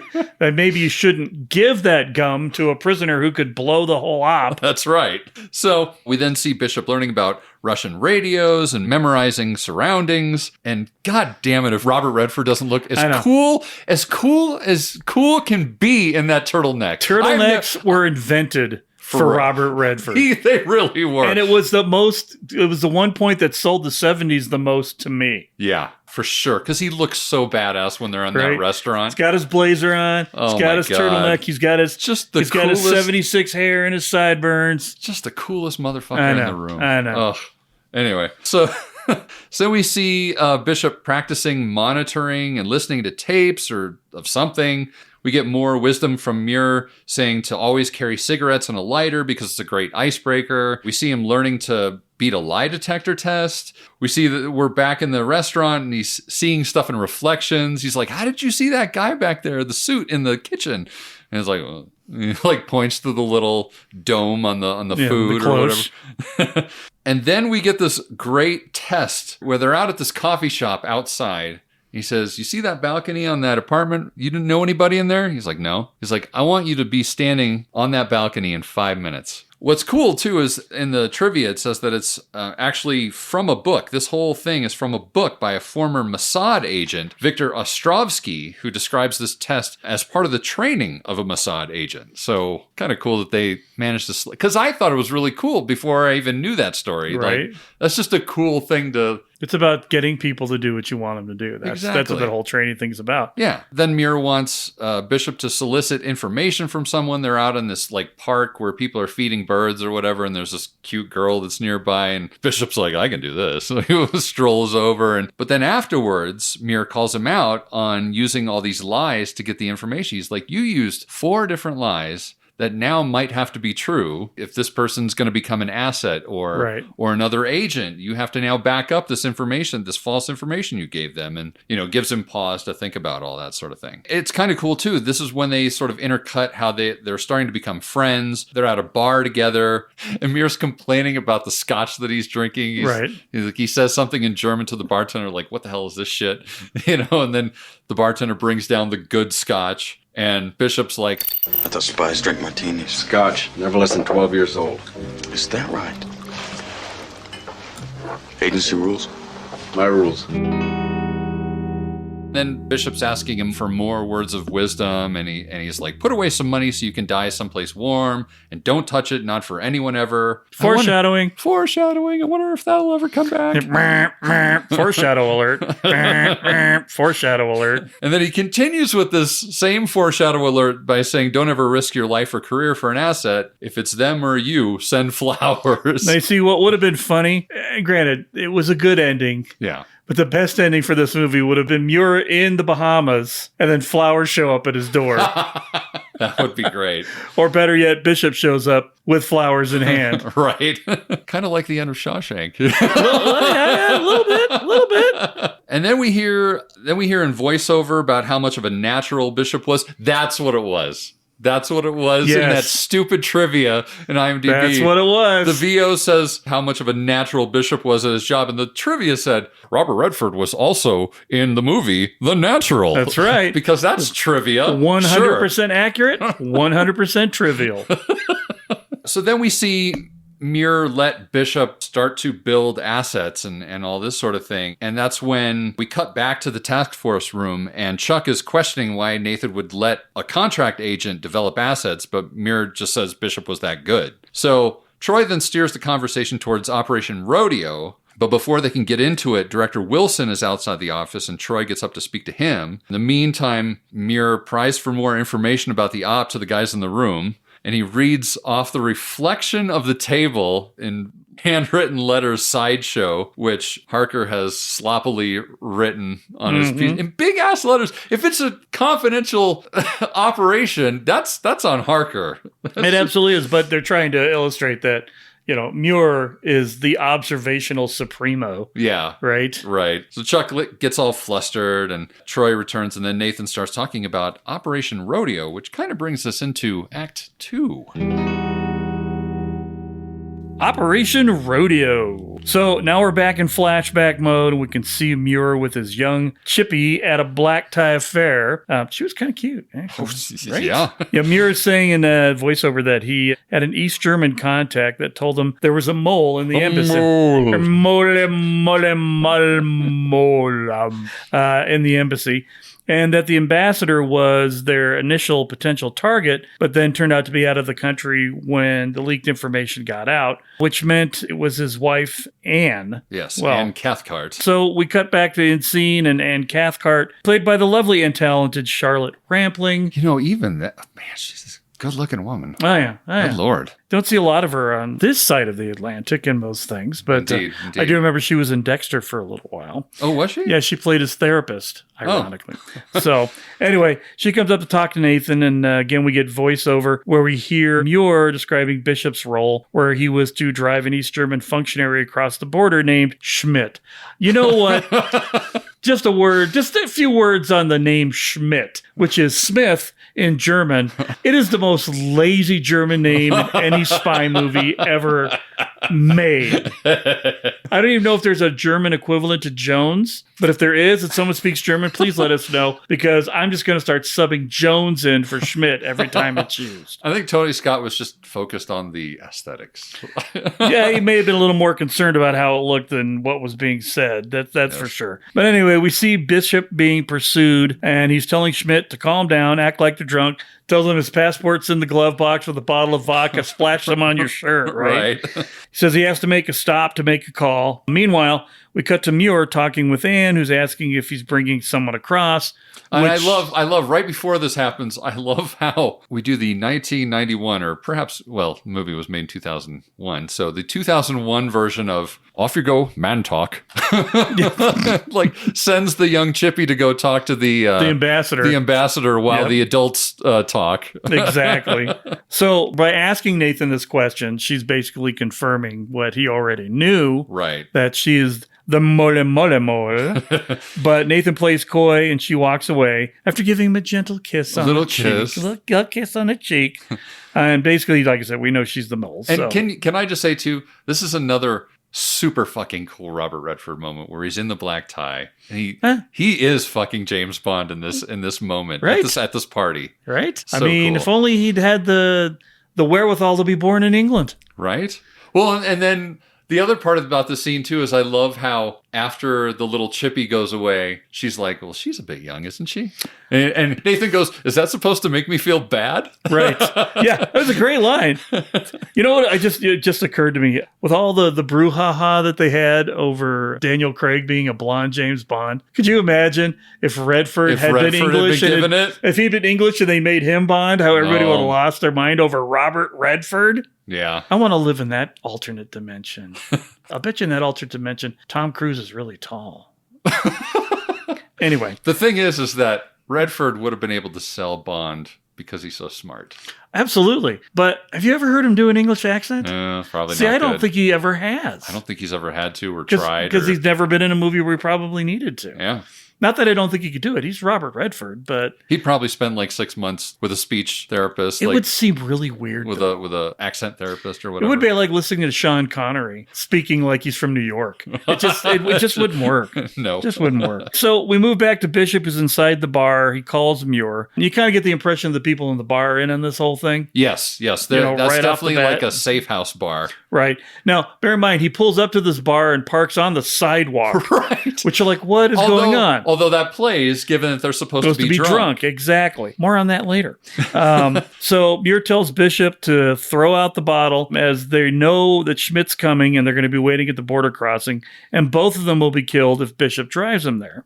Bishop protests. This is where we get the first hint of, I don't want to start throwing people away like you do. Right. Amir says it's an order. And you're not sure he's going to follow through with that order. There's some good tension here. Yeah. So they hang up and then Bishop hauls off to the bathroom and takes some drops to make him throw up. Yeah, I couldn't tell what it was. It was just, I don't know. But it was so fast that I had a hard time believing because it was like... Oh, no. Have you never had like puke pills before? Oh, is it instantaneous? There's a thing that you used to be able to get in joke shops that you could take to make yourself throw up. I don't know why. It's like almost instantaneous. Oh God, it's the most. I may have actually had some of this before. Oh no! On a dare. Okay, fair enough. Right then. up. Fair play. Right up. Fair play. Gets on your tongue and you're just like, nope, nope, nope, nope, nope, nope, nope. But he starts puking just as one of the East German cops behind him comes in, thus completely selling the story. Right. And so the cops drive off. They're like, oh, it's just a drunk, and off they go. It's funny, too, that they like throw him against the car. He drags him for out, no reason. car. Just maybe they're trying to be like, well, I'm law and order, and I'm kicking this drunk out of your bar type thing. I'm East German police. We're just, thugs and heavies. That's all that we actually are. Exactly. But anyway, so they drive off, and Bishop comes to the conclusion that he's got to follow along with what he's being told. Yeah. Tells Schmidt he has to get out of the car. Schmidt's not having any of it. This is a heartbreaking moment. It really is. It was almost like it was almost like the fight scene in They Live. It was uncomfortable to watch, and it took entirely too long. Yeah. But eventually Bishop gets out of the car and yanks Schmidt out, throws him on the road. And then he's leaning against the car as he drives away. Absolutely. And I think this is a pivotal moment in Bishop's training here. Yes, because he finally is starting to I don't know if this is necessarily for me. Yeah, it's like, I want to do it, but I don't know if the ethics of this jibe with my Boy Scout upbringing. Yes. Kind of deal. Yeah. But we then see Bishop arrive at the checkpoint, and they flash the flashlight on him, and they're holding a picture of Schmidt. Yep, and sure they say, enough. oh, there's no Schmidt here, even though Smith could be anybody's name. Doesn't look like this Schmidt. Important to know that Bishop doesn't know that they have that picture. So his running narrative in his mind is still like, this is fucked up. Right. There's no reason why I should have had to do this. Right. Even though, the viewer knows better. Yeah, exactly. So we then move on to, oh my gosh, the nauseating aerial helicopter shots of the conversation between Muir and Bishop, which, as noted before, Tony had to pay for out of his own pocket because even the production company was like, no, we're not going to spring for that. Well, and here's the thing. Here's the thing about this. I do think that the aerial shots play. What I hate about it is the way they cut it. With that aggressive speed rampy cutty thing. If they just kept it at normal speed and just let that thing coast around the building as they're having the scene, it would be so much more powerful. Yeah, absolutely. Than all the gimmicky fucking We are shit. going from this quiet moment between two people. Yeah. And then you're speeding it up as you pull it around. And there's in the IMDb trivia, they say that Redford was very skeptical about the helicopter shot at the beginning. And then when he finally saw it cut together, he understood what was trying to go on. But I don't know. Dude's a director. He might have been thinking, slow it down. Just a hair. Maybe. But anyway, so yes, we're watching the helicopter shots. No, they probably weren't worth the money he invested, but it's his money. He can do whatever the hell he wants. Yeah. It's interesting to note that this is before they started doing their own movies under the Scott-free banner. So they were still not producing under their own production company when this movie came out. Ah. Or he was directing outside of, maybe that's what it is. I think Scott Free was around before that. But he wasn't, when you see the painty bird thing turn into the trench coat guy, Okay. you know that either Ridley or Tony are financing that film. Okay. That's their production company. Gotcha. Right. And so nobody would have been questioning helicopter shots if Floaty Raven Coat Man had been at the beginning. Just saying. I will say that shot is in the trailer, so They got their dollars out of it, right? Yeah, Well, yeah. Tony got his dollars out of it because he paid for it. I'm sure Maybe he got that back on the back end. At that point, I imagine at that point he was getting not only his flat fee, but probably gross points on that. So he made something on it. But All right. at least a helicopter shot back. Sure. Right? Yeah. So he probably felt good. I got it in there. I paid for the shot. Who cares if the movie didn't make any money? Directors don't care how much money their movies make. They just care that they look like they want them to look. Art, exactly. Anyway, so Bishop is pissed off that he had to essentially leave Schmidt and his family, by the way, for dead in order to keep the mission from going under. But Muir then says, well, Schmidt wasn't the mission. Yeah. He was just bait to get Cathcart's... To admit. Yeah, exactly. That she knew what was going on. Right. I mean, he goes on to tell Tom that Schmidt had already talked to the Russians about an American that he felt they could use. And So he was ready to sell Bishop out anyway. Exactly. But Bishop doesn't believe him and then throws a chair off of what, a 10-story building? I hope he didn't kill anybody. Yeah, that's all I could think about when I saw that. I'm like, what? Right. You're a spy. You're trying to not draw attention to yourself and you throw a chair over a building? When I was, I don't know, in my early 20s, I was having this conversation with a friend of mine about stupid shit in movies. And one of the things that he brought up was that what happens when people drop stuff off of buildings in a movie? Yeah. I said, wouldn't it be funny if somebody just made a movie of all the after effects of things that are dropped out of buildings in a movie? Right? It's like an hour and a half of chairs falling on German people walking down in Berlin and things of that nature. And I'm like, I like this idea. And it stuck to my head forever. It would actually make a great short film. Wouldn't it, though? If I get financing, I'll do it. Right. You have it's very documentary style, very much like Spy Game 2001. Shunk. You don't give them any premise for what it is. It's just the end result of whatever dropped landing on something. That would be amazing. An engine flies off a 747. Superman's a good example of that. 1978. The lightning bolt hits Air Force One, wipes out the left wing of the plane. Half of that wing is gone, which means two of the engines, or one of the engines and half of the wing got blown up somewhere. Did it land in the ocean? You can just have it land in the Atlantic Ocean. Did it land on a boat in the Atlantic Ocean? Possibly. Right? But just rando shit like that That'd people be have to watch the amazing. movie to get the context. I think it would be brilliant, but That's excellent. That's what we'll have when this podcast actually starts making us money. All right, sounds good. In 2059. When we're dead. When we're dead and our kids are carrying it on for us. Well, my kids, anyway. Yeah. So Bishop then argues like, you can't just trade these people like baseball cards. It's a great line. It is. There's no way around it. It's just a great line. It's like, it's not a game. But Nathan argues that it's exactly what it is. And Bishop is angry that Muir essentially believes that sometimes killing assets is about the greater good, which... The greater good. The greater good. But, Muir's not wrong. Yeah. That's the nature of this business. Indeed. And he says it doesn't get any easier. Muir says it doesn't get any easier from here. And if Bishop wants to walk, he can walk. Just don't take the same route the chair did. Although he does kind of catwalk across that little beam. Right? I'm just saying. Muir then fully admits that he used Bishop, but that if he had gone off the reservation, Muir would have left him to rot and die as well. Right. And that's an important scene for the two of them to realize. Yeah. That I like you, but you're just an asset to me. Right. Like anything you're else. a contract. You're not, I work for the CIA. You're contracting for the CIA. Right. There's a difference there. And I can let you go at any time. Yep, with no problem. Yeah. And of course, Bishop runs off with a "fuck your rules, Nathan."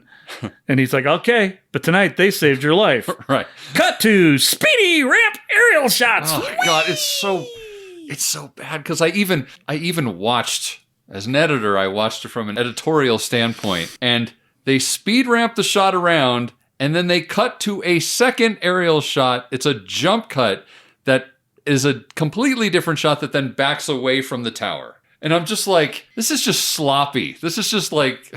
And you can't lay this on the editor. This is all 100% T. Money Scott. Well, I mean, he's the one that signs off on it in the end. In the end, it's the director that says, lock the cut. That's it. When That's you're going how to I want drop it. your own probably $100K to make this shot happen, that's exactly what he wanted. Then. Absolutely. So we go back to the Situation Room again. We come to find out that Cathcart's body was found in a hotel 2 months after defecting, which is funny. That means that she got caught and had to defect to the other side of the wall, as it were. Chuck and the gang then go over after Bishop again, asking where he was when Cathcart was killed. Right. Because they're trying to build this whole he's a bad guy assassination thing. That's what they've glommed onto as what I think their premise is going to be for letting him hang. They're just searching for anything at all to defame his character in any sort of way at all. And, Nathan doesn't have anything to do with it. He says, well, they were both in Berlin, but, he's not drawing any conclusions or anything from it. And we got to know that from Bishop's attitude about things, he wasn't going to Germany and killing any defectors. Right. So Chuck asks what Bishop's reaction was to Anne's death.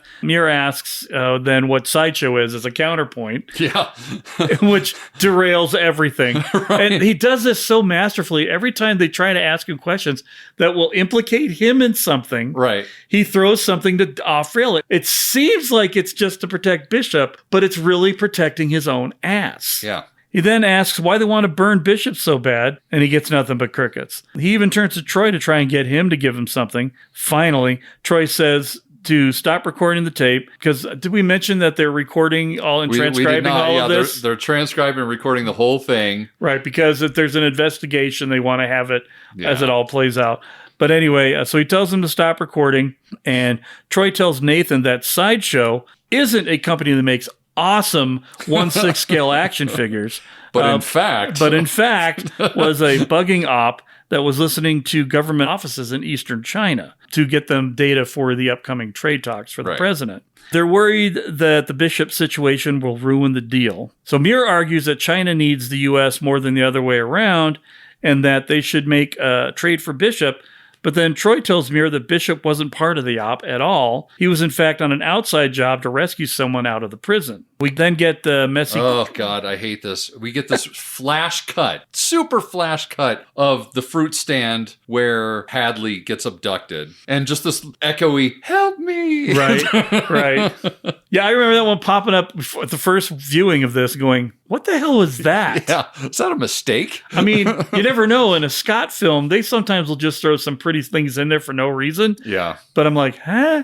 Yeah. And I didn't say at the beginning, this is the first time I've ever watched this movie. Oh, really? It is literally, I think, the only Tony Scott movie I've never watched. Really? Yeah. Because all of the intel that I got from people about it was that it was terrible and that it wasn't worth going to go see. So... No, I remember seeing this one and I liked it way back when it first came out. So yeah, I was really excited when we got a request to do this. I always kind of looked at this movie in a favorable light. But that's crazy that this is the first time you've watched this. Given my proclivities towards film, yeah. Yes. But as I've mentioned before in the podcast, the 90s were a bit of a drought for me in terms of a lot of movies. Yeah. Because I was in the process of trying to raise a small child who couldn't go to most of the movies I wanted to go to and was married to someone who had little interest in seeing any of the movies I wanted to go to. Yeah. And also struggling human being had to decide whether I should have food for the week or go see the movie I wanted to go see. Believe me, you don't know how hard it was to feed myself rather than go see it. Popcorn lasts. Popcorn lasts forever. That's right. They're like McDonald's French fries.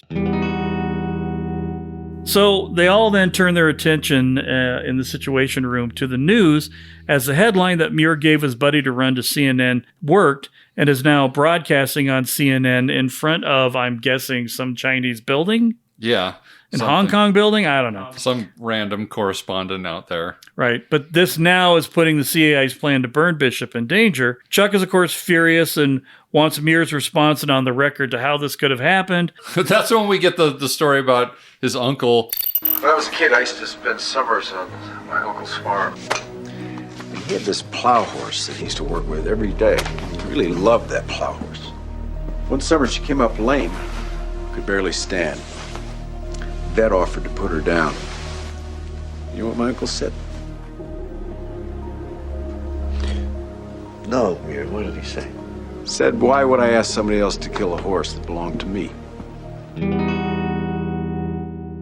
And Muir then puts on his coat and walks out of the Situation Room. Take that, Chuck. That's right. Suck it, Harker. Suck it, Harker. Why don't you do your little food dance again? So we then cut to Muir walking somewhere quickly. And in the meantime, we see Harker on the phone telling someone to get a hold of the FCC. So he's got something planned here with the FCC. And I'm like, well, he can't get the FCC to retract that, can he? But I don't know. But whatever, it's moving the story along. We'll of course. Go. If we're going to go with some of the other shit in this movie, might as well go with the FCC saving the day. Yeah. Then we're back in Muir's office talking with Gladys, who's saying that Bishop should be okay after all because he thinks his ploy worked. Right. Which seems uncharacteristically optimistic for his character. Yeah. It doesn't quite... I think he thinks he did a mic drop when he left, but doesn't realize that the other DJ that he's battling against is going to pick up that mic and throw down a sick beat. He's got a Japan release of a James Brown lick that you've never heard.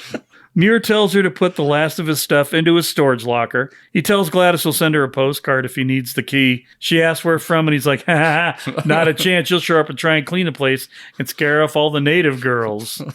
Which I love to think. I love the idea that he thinks that he's going to have this like array of native girls tending to him in the Bahamas. Well, he did say that it wasn't a problem to Cathcart, so... Well, yeah. And as he's getting ready to leave, we get that sweet moment where they say goodbye in their own way, where he kisses her on the head, and then says, toodaloo. I mean, that's basically what he does. He gives the toodaloo fingers, and then off he goes. And just as he's downstairs getting ready to turn in his badge and having a little quiet moment of sentimentality. Yeah, as he's looking at his badge and whatnot. Right. It's like, 30 years. He looks and catches on the TV that they, of course, have down in the hallway of the Central Intelligence Agency. Sure, of course. And the TVs are everywhere. They're everywhere. Even at the security checkpoint. Of course, because the security guard's got to not be paying attention to security. In a late-breaking development, the story of Tom Bishop of the CIA being captured appears to be a hoax. They go on to say that Tom Bishop died 14 months ago, and that they believe that it was some sort of a mid-level Chinese functionary that was spreading this rumor to help or to try and derail the trade talks with the President of the United States. So, and with that, we get a more overdramatic intercutting of shots of Bishop being tortured. I mean, this is Jack's torture scene going on here, right? Yeah. The amount of times that they cut back to him. Which makes you wonder, why wasn't he dead when they got there? Right? I mean... Yeah, well, and then we get the later scenes as they're coming along, which we'll discuss. Right. Which is the end of the torture scene, effectively, in at least Nathan's brain. Well, and then we get another timestamp. Right. Muir winds up heading back to his office, and Gladys is like, dude, leave! Could you leave? He asked Gladys to try and get an imagery analysis for the military prison near Soochow. Gladys is kind of great here. She's like, is there any chance I could lose my job over this? And he kind of like, She's like, well, that's good. I don't want to work for Unger anyway. Right? I just love that. More Unger love. More making Unger the heel. Pretty fabulous. Then Muir goes back to the ops center and tells Chuck that he knows who Bishop was after and why. And this is outside of the conference room. Right. Then he kind of hints that, it's the kind of information that really could cause a lot of damage in a congressional hearing. Yeah, just kind of hints like, I could be subpoenaed and I could maybe, I don't know, throw this out. Right. Muir then winds up in the map room. When he first walked into that map room, I was like, where is he now? But I forget, you also have to remember that Muir's been there for 30 years. He knows everything in this building. He knows everything he wants. Well, this is actually less of a map room and more of an operations planning center. Yeah. Because the reason he goes in there is to get more direct operational information on Sideshow. Right. To try and smooth talk this guy into what he's looking for on it. Because basically he wants to find out what kind of assets are in the area. And I don't know if he's doing this or if he figures that Bishop would have been smart enough to have a backup plan in place and he's trying to determine what that was. Right. Well, and it also, I think this is when he finds out who was heading off the B plan operation too. I forget what that sergeant's name is or whatever. It's a commander. A commander. And so basically, for all intents and purposes, a commander would probably be a SEAL team commander. There you go. That's somebody that's operating off the coast of China that can deploy whenever they need him to deploy. And that's, I think, what he was trying to go to. He's like, Bishop was smart enough to have something in his back pocket. And I think that's borne out by the fact that he finds out eventually it's, Operation Dinner Out? Yes. And that was also the term that Bishop used as a backup plan back in Beirut in 85. Right. So he starts asking the dude in the thing, Kapler, for more information about where Sideshow's being run in comparison to where the prison is. Kapler eventually budges and tells him that it's about 40 minutes away by helicopter in the Penghu Island. By the way, I love this guy, Kapler. He is just like the epitome of who I imagine working at the CIA. Right. Like Muir walks in, the guy's eating Chinese out of a box. Right. Like it's just, he's kind of pudgy. He's got glasses on. He's kind of really red-faced. Like he's probably what every CIA officer or analyst actually looks like. Yeah. They're just a bunch of Harvard-educated, tie-wearing nerds. Yeah. Basically. Muir then invites him to some non-existent retirement party to make him feel like he's part of the team and get him on his side, right? I didn't know you liked me. And instead of answering, he just walks out the door. Click. So good. So as he leaves, Harker then shows up, seeing Muir bolt out of the office, and he goes in and asks Kapler, what's going on? And Kapler's like, oh, he was inviting me to his retirement party. I don't think you're invited. It's just funny because it's almost as if he now feels like he's one of the cool kids. That's right, because he got invited by the cool guy. Right, so now he's like showing off to Harker. That's right. Let's face it, everybody in the CIA probably knows that Harker's a prick. Yeah. Right? So he's getting his little one-up. Because, Harker's the guy that comes into his office and demands things. Yes. Right? So this is Kapler's little payback. Well, and there's that little bit of talk, too, in this room between Muir and Kapler where he's like, well, there's somebody upstairs that's saying that we don't have the funds for this, and you know who I'm talking about. Right. Right. Everybody knows who the fuck he's talking about. That's right. So it literally was the person that was saying that. So, yeah. It's perfect. So Muir then gets a call from Gladys telling him that she's found the imagery analysis on the prison. He asks her for all the info on the military outfit that's operating in Penghu. Oh, and tell Kapler my party's been canceled, he says. Such a great afterthought. It really is. Don't leave him hanging, though. Yeah. Because he might ask questions. That's right. Because he's there all night. And that also gives him an open line in case he needs more information. Right, exactly. Oh, man, it got canceled. But hey, can you tell me this too? So all the while, this conversation's going on, and Chuck is trying to get Muir to slow down and stop walking, which is great. Yeah. Nathan. He's just on his phone talking. Nathan. Mummy. Right. He finally catches up and tells Muir they need him back upstairs a bit longer. They get it. My favorite part of this movie, hands down, right now. They get in the elevator and Muir yanks his chain by telling him he's got something in his teeth. And he's all looks in the shiny reflection of the mirror or the elevator, rubs his teeth. It's fantastic. It's just like, hi, I have got you in my pocket. I'm living in your head rent free right now. That's right. Not only do I have your number, I call it with impunity. So now they're back in the task force / conference / situation / sliding door room, and Troy wants Muir to talk. But he's wanted him to talk the whole time. Muir says it's Elizabeth Hadley that Bishop is rescuing from the prison. Who's Elizabeth Hadley, you might ask? Well, we just happen to have all these files on her. Let's bring them up.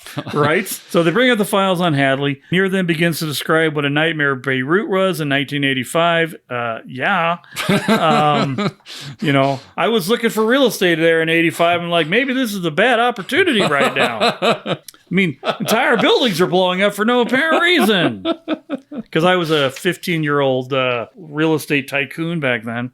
Anyway, so he goes on to say that they were out there to take out the terrorist, Sheikh Salameh, but they had to make it look like a natural causes death to avoid more violence and bloodshed. The Sheikh operated out of Cyprus, but was coming to Beirut to see the family doctor. So, just an interesting bit of trivia here. The entire scene in Beirut was filmed in Morocco, in Casablanca, Morocco, because at the time, imagine that, Israel was in the middle of yet another conflict escalation, kind of like what we're seeing right now, during the time that they wanted to film, and it turned out that Casablanca also never felt real safe either. No. As apparently the crew would hear about a nearby violent crime nearly every day while they were there. I don't know. You don't hear about a lot of movies being filmed in Israel typically anyway. Yeah. Morocco, you get a lot of people. A lot of spy movies. Jordan, Morocco. A lot of spy movies are done in Turkey. Yeah, because they may not be safe, but they're accessible. Yeah. And generally speaking, nobody's trying to blow them up. Yeah. But we kick back into flashback mode again. Yeah. And this time we're using more of that reddish sort of filmy stock footage kind of graininess to the whole thing. But as we're going in there, we just get a huge amount of voiceover from Muir because he's genuinely flashbacking and recalling this, as they're going along. Right. We find out that Bishop had gone into Beirut ahead of Nathan to figure out how to get within striking distance of the Sheikh. And Bishop has become a photojournalist as his cover, just as Ben is a film editor as his cover. But apparently Brad Pitt is he's a very avid photographer. Yeah. So there's a thing that says that one of the Scots told him that, I think it was Ridley. Ridley looked at some of his photos and said, you could be a director.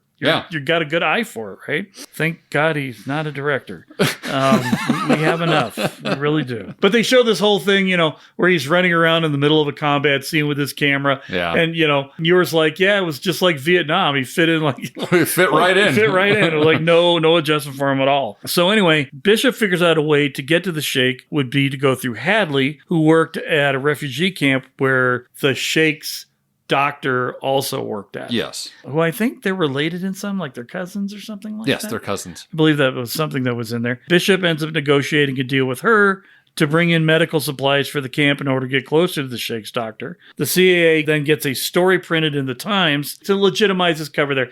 Because I think the premise here wasn't, she didn't know he was working for the CIA. Yeah, the premise was, I'll get you supplies if you can get me access to the camp to take pictures for a story. For a story, yeah. Right.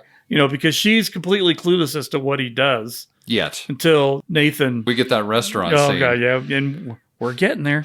So they still didn't know, however, when the Sheikh was actually going to arrive. So as Muir puts it. So I didn't have the usual time to butter him up, which means we needed twice the sex with half the foreplay. Keep those one-liners coming there. Yeah. Nathan. And of course, we cut to Bishop being in bed with Hadley because, dude. Why wouldn't you? Who wouldn't? Right? So Bishop, on both sides of that coin, really. Brad Pitt and her. Yeah, it seems like it's a win-win. It's a win-win for everybody. It really is. It really is. So Bishop gets a call from Dumais, who's kind of like their local on-the-ground, boots-on-the-ground guy. Yeah, the guy that drives him everywhere and all that sort of thing. He's a native or he's a local. Yeah. So he's a blender. He blends right in. So he gets a call from Dumais that Muir has landed in Beirut and that Dumais wants to meet. Bishop makes a job-related excuse to Hadley. I think he says something about Israel attacking and that it's on the south side of things and that he has to go out and take pictures of it. I love his comment where he goes, he's like, yeah, but she's like, by the time you get there with all the checkpoints, it'll be new. It's like, I know the pictures aren't going to be great. A total photography thing. It's like he's going to have noon lighting, which means no shadows, nothing to build any kind of thing on. Right. No magic hour. No magic hour, no nothing. So Bishop finds out that the Sheikh is on the move and has booked the top floor of some apartments in Beirut for 2 weeks. We then get a quick shot of the Sheikh in a fancy boat, and then we cut to Muir shaving some ramshackle dwelling. It's like there's not even a roof on it. It's just he's just outside and he's Did you? Yeah, it's a Beirut alfresco. Is that a thing that exists? Probably not. It was just so weird that they did that whole thing. That whole scene. I don't know if it was I imagine there were a lot of buildings without roofs in Beirut in 1985. Yes. That's so true. I'm just going to say it's probably technically accurate. So Bishop comes in while he's shaving. He says, my God, you're hideous. Why do you even bother? And you get it, I missed you too. That's such a good exchange there. Just right. Kind of. It's such a bromance exchange. And it's good because it moves the narrative along. They've been doing this so long now that they've kind of become buddies. They've got the shorthand. So it just makes the harsh reality of what's going to happen even more harsh and reality-y. Yeah, E. Oh my God, I love this next part too. Well, and the whole Mexican restaurant thing is like Butch Cassidy and the Sundance Kid, anyone? Yeah. Except that it's Sundance Kid and the Sundance Kid, anyone? Yeah. Really. I wonder, I can't remember what the name of the food was that Bishop says. He's like, yeah, I found a place for great something. It's a Mexican food I've literally never heard of. I don't even remember. And not to give away the undisclosed location, but the undisclosed location is in close proximity to a lot of good Mexican restaurants. Right. And yet I have never heard of this particular food that they bring up. Now we need to look it up. We can do it on a future intel report. Indeed. So we get this little moment where they're literally running through Beirut to get to this Mexican breakfast joint. It's so good. It's so good. Gunfire is going off. They're hiding behind rocks and cars. You're going to make a beautiful corpse. Right. It felt a little contrived, but it was still a good moment of camaraderie that they were trying to show them there. So they get to the restaurant, they start eating, and here's where Jason just hits inaccuracy central. I mean, First off, the baseball cap is inaccurate for the time frame that they're in. Right. Yeah. Right. He's wearing a San Diego Padres hat, which is good for the character, but that was a Padres cap that didn't start until 1991. So it was accurate we're supposed to be in 1985. So it should have been brown with the orange SD on it. How do I know this? I was briefly a Padres fan for like 4 minutes. Then I jumped right back to the Cubs, which is where my allegiance should have been the whole time. But anyway, so the whole premise is they're talking, they're eating. Bishop gives Nathan a birthday present on his actual birthday. Yes. Where he goes into some detail. It's like, because Nathan's like, they have 7 different birthdays on file for me. None of them are right. Right. And he's like, yeah, there's 7 different birthdays. None of them are right. They're not right in, what was it? I had to talk to the KGB. The KGB didn't have it right. I think the Mossad said they didn't have it right. Yeah. He's like, you know how hard it was for me to find out when your actual birthday was? And that was the whole premise. He's like, but I'm good. I was trained well. So he hands it this really nice stainless steel flask, or maybe sterling silver. I don't know. Yeah, with it's a little leather wrap that you can hook onto your belt and whatnot. And he's like, oh, this is, really, really nice. Where'd you find this in Beirut? He's like, I did, and I had it dropped in on a courier bag coming out of London. And I think that's where he mentions Operation Dinner Out initially. Yeah, he's like, I got a new racket, Operation Dinner Out. Right. And so, which, find out later, is key to getting something else out of something. Right after this, Bishop points out to Mira that the entourage is gathering at the pier, which is my second problem. He points. After his boss has literally told him, you have to not react to your environment. Right. He points, look over there. There's an entourage. With a terrorist. Just like the entourage that showed up in Vietnam when I was trying to shoot that guy. See my finger pointing? Nobody's checking out the 2 American guys eating at the Mexican restaurant that was built here for all the American people. I mean, it would be less egregious if they had just spent part of the montage saying you got to be subtle. Right. Look over there. Yeah. When Robert Redford was like, yeah, I saw them when they were coming down before you even noticed. Right. Because I'm motherfucking Nathan Muir. Right. I saw them before you were born. Yeah. I saw that one coming before I even got into Beirut. But anyway, the Sheik's showing up with a big bunch of people. We then cut to Bishop and Muir at their vantage point, watching the whole thing go down. Bishop explains that the Sheik is in to get a checkup and that the doctor that he wants to use is his cousin. So, I mean, it's a great mark, right? They trust it, and they're related. There's no reason this guy won't be able to get in to see the Sheik. Exactly. So it's a good get on Tom's part. Yeah, for sure. I do find it a little dubious that the Sheik would come into an unstable place like Beirut just to get a checkup. Why not bring the doctor to you? Yeah, that was the only part of this that fell apart for me. I was like, this should be something more serious. Well, and if you're going to come all the way into Beirut to get a checkup, wouldn't you have your own people escort your doctor to come see you? Yeah, again, this whole segment doesn't make any sense. It feels like, Chris McQuarrie and Tom were like, okay, now we've got the stunt we want. How do we wrap it all together? Yeah.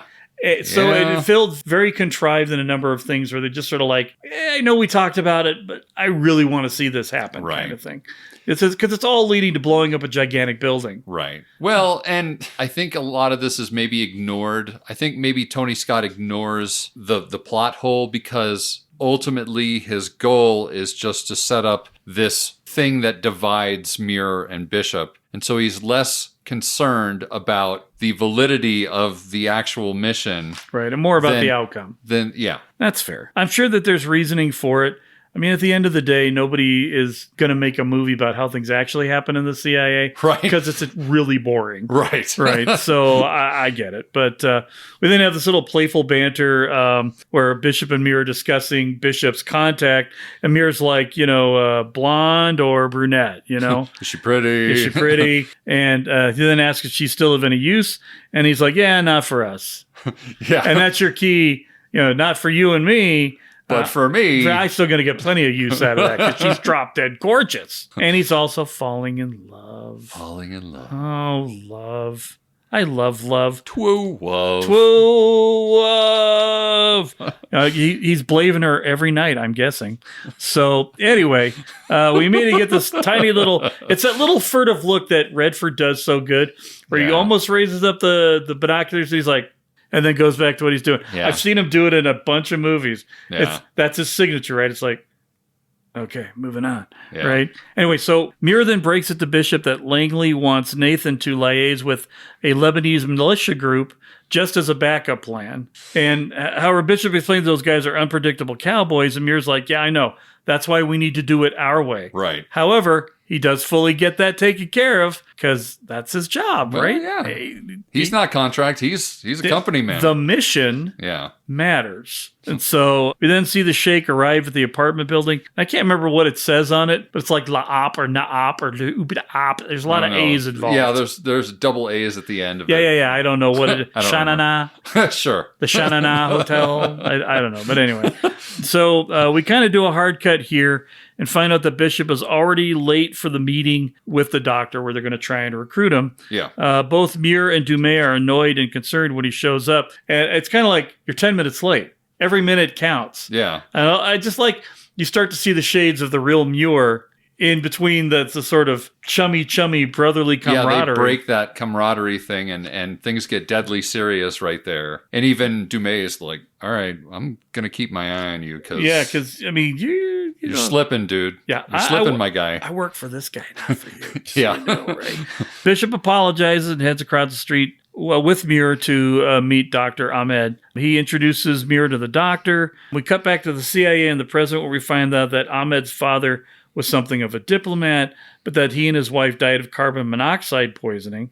Jumping back to that scene, Muir tells Ahmed that this may not have been an accident. In fact, I think he intimates that it wasn't. It wasn't an accident, and says, we may be able to offer you the opportunity to do something about that. That would be mutually beneficial for both of us, right? We then cut to the next day, and we see Bishop leaving Elizabeth's apartment with Dumais surveilling him. Dumais then reports back to Muir, telling him that Bishop has been at her place every night. We get more voiceover from Muir about his concern that Elizabeth could botch up the whole operation, which then prompts what comes next. The amazing restaurant scene. Right. This scene is, what I like about it so much is just, again, Robert Redford just showing his chops, like able to switch from being the most likable person in the room to being the most despicable person in the room. Oh, yeah. Like that. We got the, what was the indecent proposal?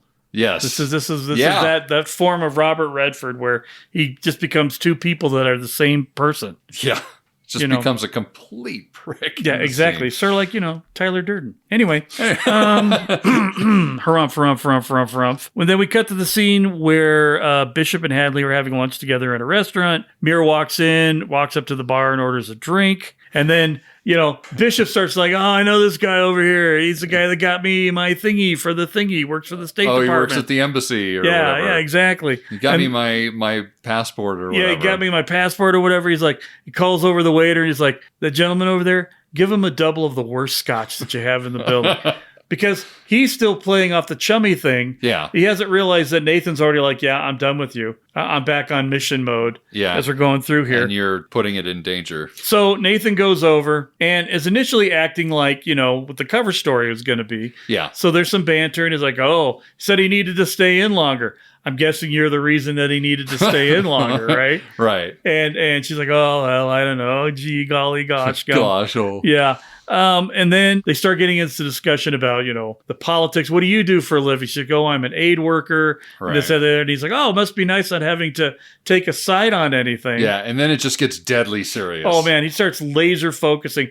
on the research that he already knows about Hadley and starts pointing. Which Bishop never bothered to do. Never bothered to do the diligence on it. Yeah. Finds out that she's an expat from England. We don't know why, but she can't go back. All she has is where she's at now. Right. And really just starts trying to dissect her motives. Oh, and that her family won't talk to her anymore, that she's a fanatic. She's considered to be a fanatic and a bunch of other things. Yeah. And meanwhile, you got Brad doing his smoldering on Pistachu look. Right. Which he's so good at.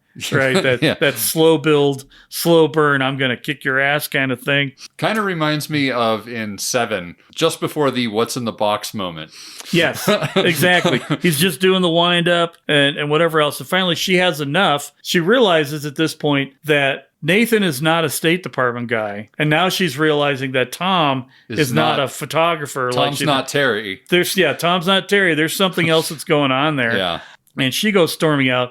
Tells him to just do whatever you want to do with your friend. I'm done with you, more or less. Right. And, off she goes. So then Bishop basically confronts Muir and says, basically, what the fuck are you doing? Yeah. And Muir starts pointing out with pictures that Hadley was getting financed for the camp by a guy who's part of Hezbollah. Yeah. Right? And that he's using her for God knows what. Bishop maintains that he has it all under control and tells nothing to stay out of his personal life and walks off. Yeah, Muir's like, personal life. Yeah, sure. Yeah. Okay, sure. Sure. Good luck, Terry. Yeah. We then get the argument outside between... Almost a likable asshole, though. Yeah, I mean, you can't not see those dimples and not be like, but it's Bob. So we cut outside to an argument between Elizabeth and Bishop, where Bishop wants to know if he's being played because all the information Nathan just laid on him that he didn't take the time to figure out for himself, now has got him thinking, oh shit, she's playing me, right? She admits to being a fanatic, that she's not welcome in London because they bombed a building owned by the Chinese that was supposed to be empty, but turned out it wasn't. She says, that's something that I have to live with, but I'm doing the best I can with the situation to put myself in to make things better. Right. And she, they go, but am I being played? Well, I have to make deals with people to get the things that I need to get. And sometimes those deals do not work out well for the people that are involved, right? Right. But she then asks for his real name, and he keeps saying, Terry. What's your real name? Terry. Yeah. What's your real name? And Terry. He won't do the quid pro quo. He won't, because he now realizes that as much as he doesn't want to admit it, Muir was right the whole time. Muir was right the whole time. Doesn't really change his feelings, but, he realizes that now she's a jeopardy to the mission and getting the mission accomplished. Right. So she gets out, takes a taxi. That's the end of that. We cut back once again to Task Force Room Central. Shh. Where Muir continues saying that the bombing had claimed the life of the premier's nephew that Hadley had done. And so the Chinese had a huge problem with her. Huge problem. Huge. China. Huge problem. The interesting line in here is where Chuck asks how well Muir knew Hadley. Oh, this was something I wanted to bring up. Because Chuck is asking whether Muir knew Hadley, and he's like, well, only in passing. But I'm like, why did they keep that in there? Like, did Muir know Hadley prior to Bishop knowing her? And if so, was there an encounter that happened? Well, one could intimate that the Chinese bombing maybe could have been at Muir's behest. Yeah. I mean, you just don't know. Yeah. It's a throwaway line that maybe there was more extrapolation in and they just didn't go into. Well, and here's the other thing. Like, as soon as I was doing my notes on this part and I heard that line, I like immediately, probably foolishly, went to Reddit to see if anybody had theorized whether Muir and Hadley had ever gotten together or anything. And I didn't find that, but I found this whole other crazy theory that Muir had been married to Hadley and that ultimately he was saving Hadley at the end. And that all the yarns that he's spinning in this task force room were all out of his head. So that was like a whole separate theory that I wound myself into. Wow. Yeah. I think the most interesting thing about that is the fact that anybody's talking on Reddit about this movie. Yeah, true. That is true. You can find anything on Reddit. I mean, you really can. they really probably can't. shouldn't. Yeah. Best to leave Reddit alone as often as possible. Yeah. Except for when you're trying to find out the answer to some obscure question. It is really good for that. Yeah. As long as you choose the right path to the Choose Your Adventure book. Right. And take it with a grain of salt. Whew, yeah, definitely. So anyway, Muir then responds to another question, saying that Bishop never brought up the conversation after finding out about Hadley, and he didn't push it any further. Yeah. They just... It was done. The thing was what it was. Bada boom, bada bing. However, I'm pretty sure he's lying here.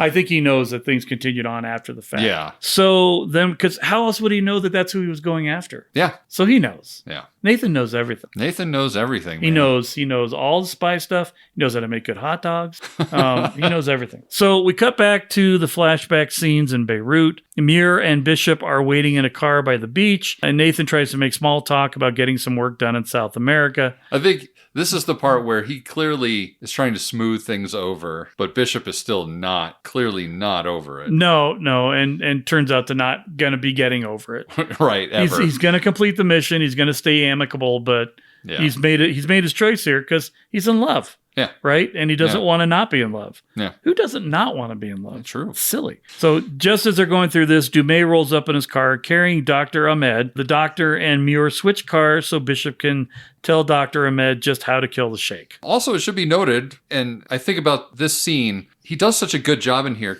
and it should be noted that the actor who plays Dr. Ahmed is Moroccan, and he had to learn all his lines phonetically. And so, considering that he's just spitting out these, nonsense words to him. Right. They come across so well. So, because he's like, have you ever killed somebody? We get that whole scene where he's like, is it hard to kill another person? And, Brad's like, yeah. Yeah, it is. Yeah. Well, when I read that, I kept thinking maybe they had an earpiece. Oh, on so the maybe, side you couldn't see. So he could react. He was just speaking the words the way they were being spoken to him. So somebody was reading them with the correct emotional inflection and everything. Oh, okay. And he was simply parroting what he was hearing. It could like be maybe that too. Tony Scott could have been in there. He's like, have you ever had to kill someone?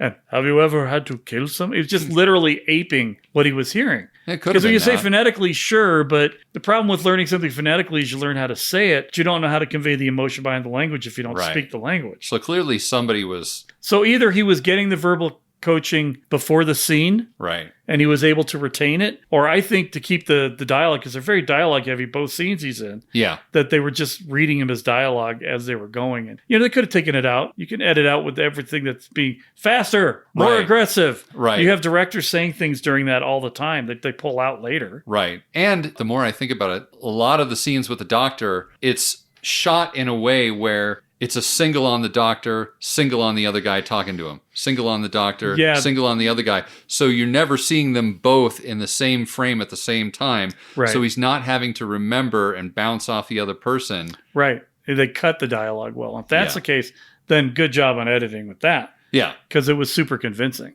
Right, for sure. And I think part of it is just this guy that plays Dr. Ahmed. He just looks the part. He's good at emoting without even saying anything. A very quiet demeanor. Yeah. Comes off like someone that would be a doctor working at a refugee camp. Right. Who's kind of now in over his head. Yeah. And just looking for reassurances. Yeah. Yeah, for sure. So we learned that Ahmed is to give the checkup 4 days from this point. And we hear this VO about how hard waiting for this to get through is. Right. While Bishop is having to babysit this guy. Right. The intel suggested that Sheikh was planning a major attack on a civilian sector in West Beirut in this time frame. So it sort of ups the necessity to get it done. Right.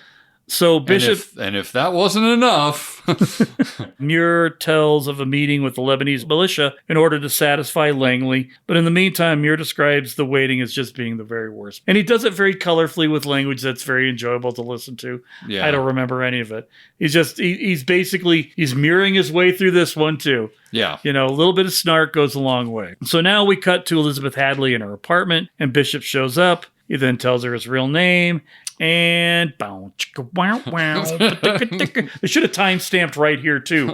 Gong, gong. I will mention, too, I took note to this exact moment. I don't know why it sticks out in my head, but this moment when he shows up at her door and she comes to the door, it's probably the best she looks in the entire movie. So it kind of makes sense the next thing you know. Bow, chicka, wow, wow. So we cut back to Muir saying that on Thursday, the Druze and the Party of God started a street war in South Beirut, which, outside of the historical context, is a very silly sounding phrase. Yeah. I'm just going to say. Yeah. I don't know if you remember. Party of God sounds like a techno Christian band. Right? All I remember from this one scene, and there's a slight age disparity between you and I. It's not huge, but enough that in the 80s, I was probably more aware of a lot of things politically than you probably were. For sure. In that 4-year span. And I remember Druze just being the buzzword for the Middle East. The Druze Muslims as opposed to the Shiite Muslims and all of these other things. You don't hear about the Druze very much anymore. The only time I hear about the Druze is when we're talking with our buddy Drew. And we're like, what do you think Drew's doing? I don't know. Drew's probably making art. That's all Druze does. Shout out to Drew. Anyway, sorry. That was not where I was going with it. I was just saying it was funny to hear a word that had been such a part of my upbringing as a teenager. Yes. Has generally fallen out of, I'm sure there's still Druze Muslims, but we don't hear about it in the news cycle like we used to. Right. And now, I will say this was one of those moments too where I was convinced that it was archival footage that they showed right here. Oh, I'm sure it was. Tanks. Yeah. Like, I'm kind of thinking like this is just actual footage. I think it was actually footage because this actually happened. So I'm thinking it's just straight out of the footage from what actually happened to illustrate it. Or something similar. You never know what you can find. Yeah. But then we cut to Muir getting a phone call from Bishop, who says that the sheikh wants to see the doctor within an hour, and he's starting to get antsy. The problem, however, is that the Amal retaliated against the Palestinians and shelled the entire refugee camp. So Bishop had to let the doctor go with Hadley to treat people, which then gets Muir all pissed off. Right. He's like, why'd you let him go? You let her take him? Yeah. Where are your priorities, dude? Yeah. And he's like, yeah, I know. I can fix it. He's Chekhov While in Star he's Trek, driving. Yeah. I can fix this. I can do this. So at this point, Muir is now considering his options and has to make the audible and call out the Lebanese militia guys to make sure that this gets done. Well, and credit to Muir. He doesn't do it right away. He kind of holds and holds and holds and holds. And finally he's like, I got to do it. I got to do this. This has to get done. Yeah. So we get some action of Bishop wildly trying to drive through Beirut to get the doctor. Meanwhile, we're seeing Dumais surveilling the sheikh while Muir is considering again whether to pull the trigger on the militia.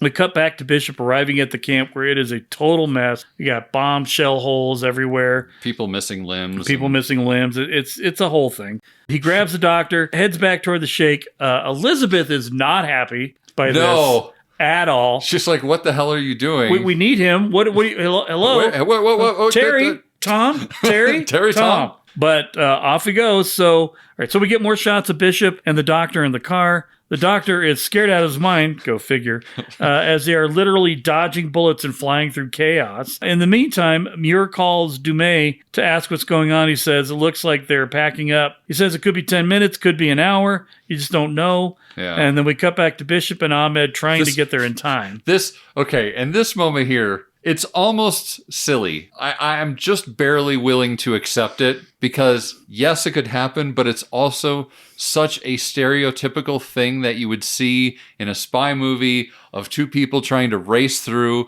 a war-torn area where you drive through some kind of food cart. Well, yeah, because it's the Middle East. The roads are small. Right. The food carts are prevalent. Yeah. You're going to hit a food cart. When you're in a hurry, you're going to hit a food cart.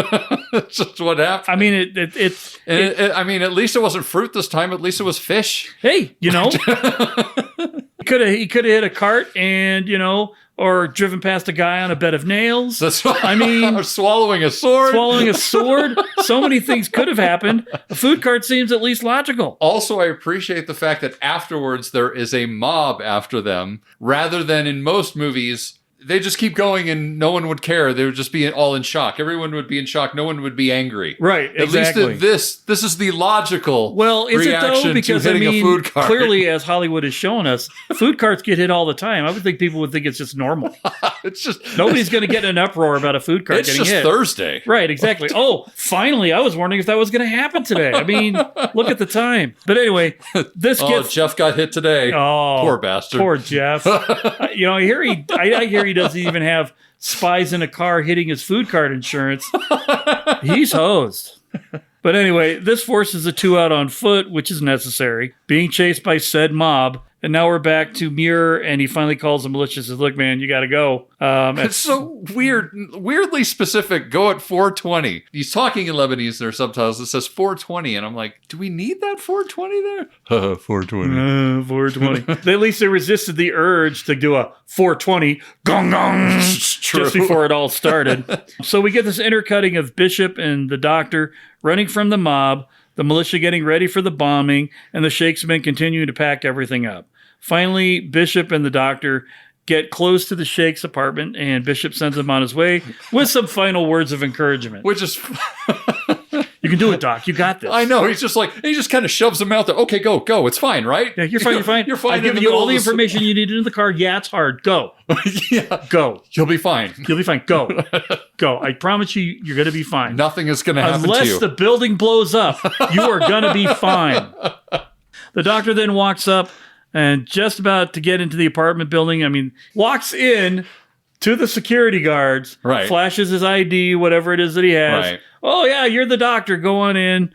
Nobody's worried about security at any point here. Yeah. And then here comes the Lebanese militia rolling on down with motorcycles and pickup trucks, and chaos ensues, man. Yeah. Motorcycle does a almost Woo-style jump. Yeah. Guy gets shot, boom, on the ground. Right. Truck comes barreling in, boom. Guy gets shot in the head, drives into the building. Yeah. Bob's your uncle. Kablooey. And also, according to the notes, Scott had to convince them to blow this building up. Well, he had to convince that's right. The royalty. Yes. That it was okay to blow up a building. Now, how do you have that conversation, I wonder? Yeah. How do you convince Moroccan royalty, we need to blow up this building or a building? It's hard to know. It's really hard to know. We were not in the room. We are not there. Thank God we're not there. Yeah. Because, man, that would be bad. So anyway, building blows up. People die. Including the doctor. Who, I guess if you look at it this way, he did get the job done.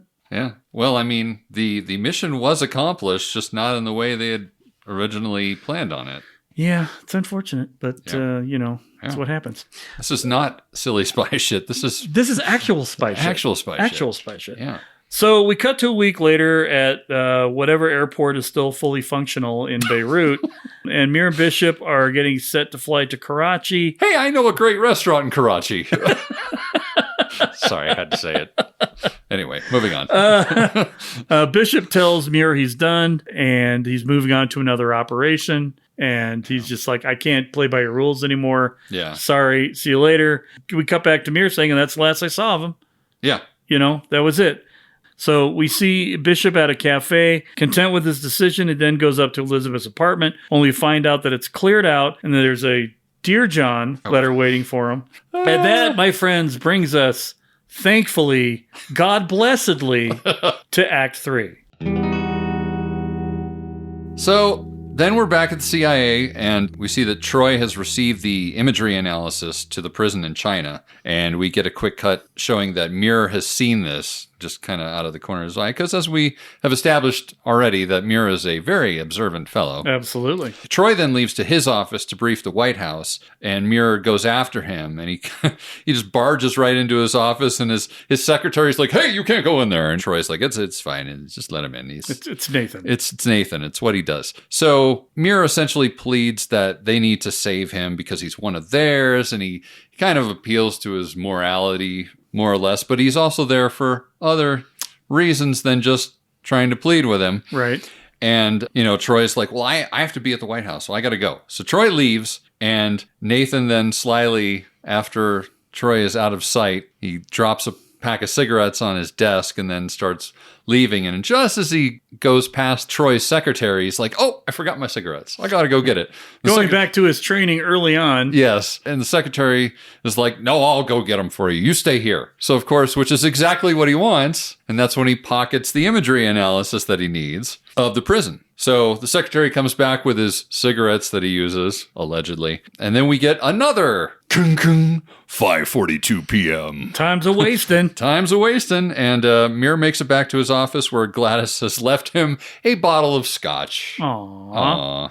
Gladys is good. We then get that clever moment where Muir thinks to switch the imagery analysis of the Suchow prison with the imagery analysis of the Bahamas coastline, since they look so similar. Right. And it's kind of like the one thing that will assure him the win when it all comes down. Or maybe it's just a backup plan. You know, maybe he's just kind of thinking ahead. He's got so many wheels within wheels turning here. Wheels within wheels. It's really hard to know what's going on. Yeah. I do like that he pulls that Post-it note off of the one from the Bahamas, though. Yes. You know, as requested. Yeah.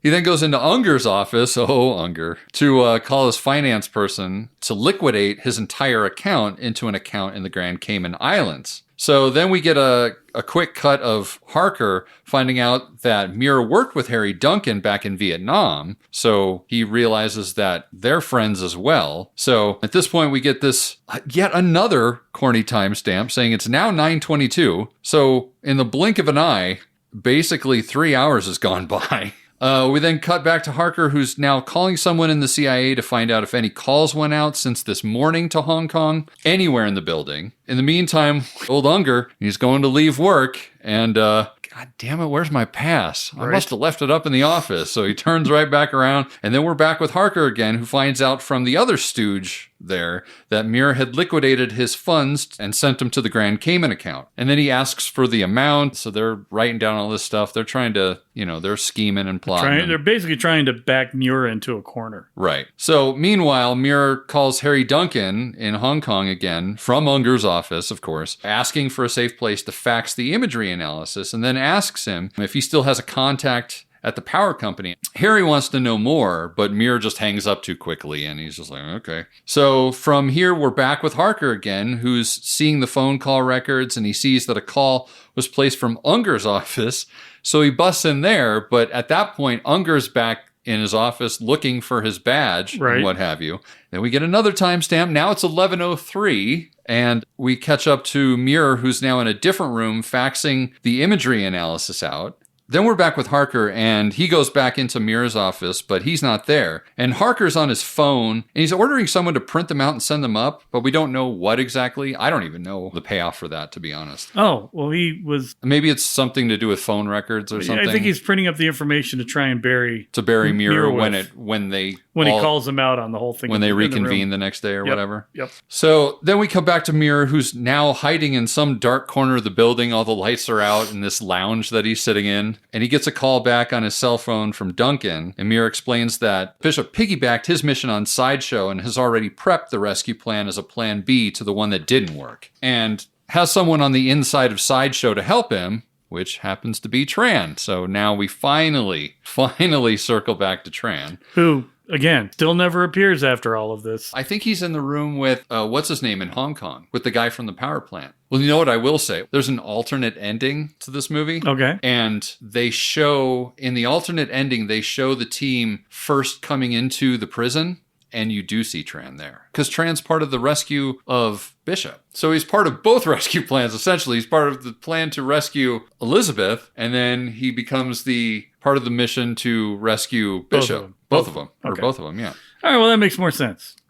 But still, in this movie, he doesn't show up anymore. He just disappears into the sunset. That's true. They cut him out. Unclip string. You know what he did was, he walked around the corner, he put on his ring, and he's like, shh. He had a big old glowy, sparkly circle. That's right. And he just stepped right through it into the Sanctum Sanctorum, and then closed it up. That's right. Heimertage. But I digress. Bishop had somebody on the inside of Sideshow to help him, who was Tran, who had all the schematics for the prison. So Mira then says that they need Duncan's contact at the power company to create a complete blackout for 30 minutes, and that he needs bottom dollar for it all. So then Muir gets to work forging this directive from the Director of Intelligence using the signature he got on his certificate that he got this morning, since it's a actual signature. And then, of course, he's calling it Operation Dinner Out. Like the other operation from Beirut. Yes. So we then get a quick cut to Harker, still rifling through records, trying to find something. You get the feeling that Harker is just desperate, like just willing to find anything to sink Muir. But Muir's just smarter, so. Then we're back to watching Muir doing some painstaking forging work. He finishes at 2:55 a.m. How do we know it's 2:55? Well, kung kung. Then Muir falls asleep and he has a dream of Bishop being executed. Yet another excuse to show Bishop Right. all beat up and a gun to his head, and then bang, and Muir snaps awake. And right after that, he gets a call from Duncan saying that the power rep wants $500,000. And of course, Muir talks him down to the exact amount in his account, which is $282,000. Which he knew was exactly the amount of money he was going to get. Yes. So, because, he knows math well. I did like, too, the nice little touch of the power company guy named Meng, who is sitting in Duncan's office in Hong Kong watching Baywatch as this whole negotiation is going down. Very 91, actually. Sure. That's one period thing that's actually accurate. I love on the title credits, Pamela Denise Anderson, yes. right?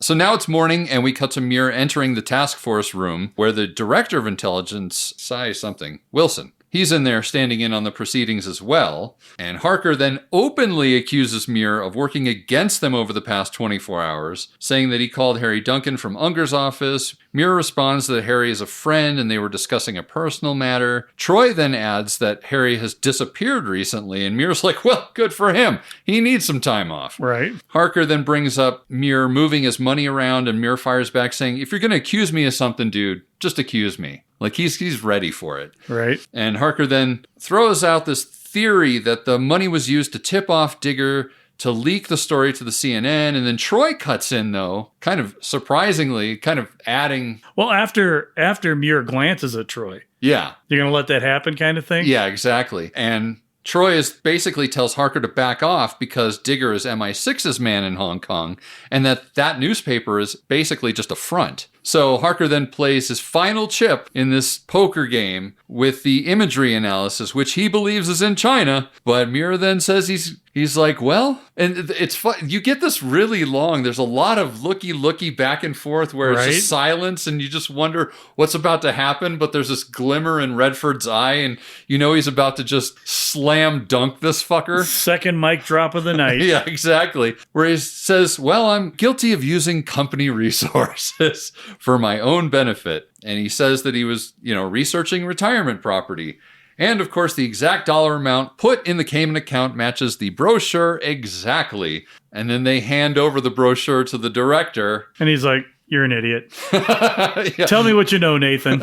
Exactly. I had faith in you the whole time. That's right. Folger, the director, then wants to sit in for the remainder of the Beirut story. They ask what happened to Hadley and how did she wind up in the Chinese prison. And Muir explains that Hadley was a risk to Middle East ops and Bishop's life, so Muir brokered a trade with the Chinese government, Hadley for a U.S. diplomat accused of espionage, and that's when we get the longer version of that super quick cut we originally saw. Fruit cut. The fruit cut, where Hadley is, somebody throws a bag over her head and they throw her in a van, and then she's transferred to the prison in Suzhou. So they then cleared out her apartment in Beirut and they forged the Dear John letter for Bishop to find. I find it funny, too, that the stooges in the room are kind of accusing Muir of underestimating Bishop's feelings for her. And he's like, well, yeah. Yeah, I did. I did. What are you going to do about it? I mean, he left.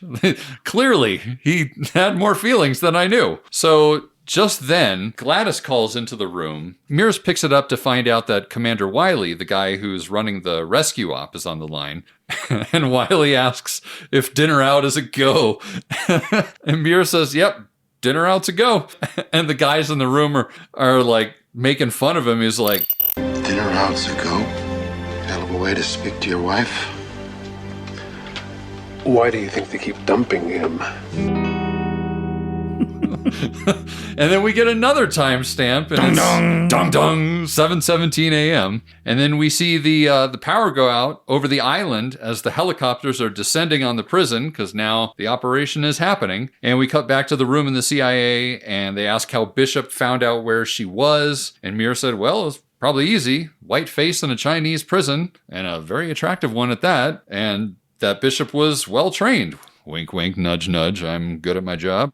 And then their final question, if you had known that he was going to go get her, would you have told us? And he's like, No, I wouldn't have. What are you going to do about it? And then we see the operation happen. And the choppers land on the prison. They go get Bishop and Hadley. They're out of the building, and we get another timestamp at 7:42. So then we're back at the CIA, and they state that the CIA can't be held responsible for some rogue mission, so they're not going to get him out. And Muir kind of plays stupid and goes like, shucky darn.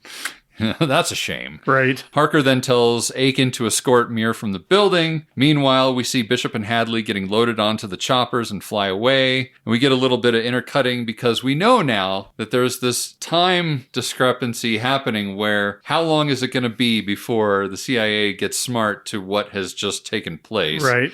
So as Muir is leaving the building and the choppers are flying away, like, is he going to get out in time to try and escape the CIA, I guess? Or I don't know how the CIA would even get after Muir since he used his own funds. It was a forged signature. There's no way to truly trace him. But anyway. And I love watching them like all trying to piece it together. The guys in the task force room, they're like, so wait, he had 4 wives or 5? And then there's one guy in the room that's like, no, he only had 1 and she died or something like that. That was in Korea. Yeah. And so they realized that all the other wives were like assets or agents or, just cover wives. And we get that great little smiling moment from Bishop as they're in the helicopters and the guy flying the helicopters like, he's talking to the command area over through the helicopters like, Operation Dinner Out was a success. And Bishop's all like, what was that?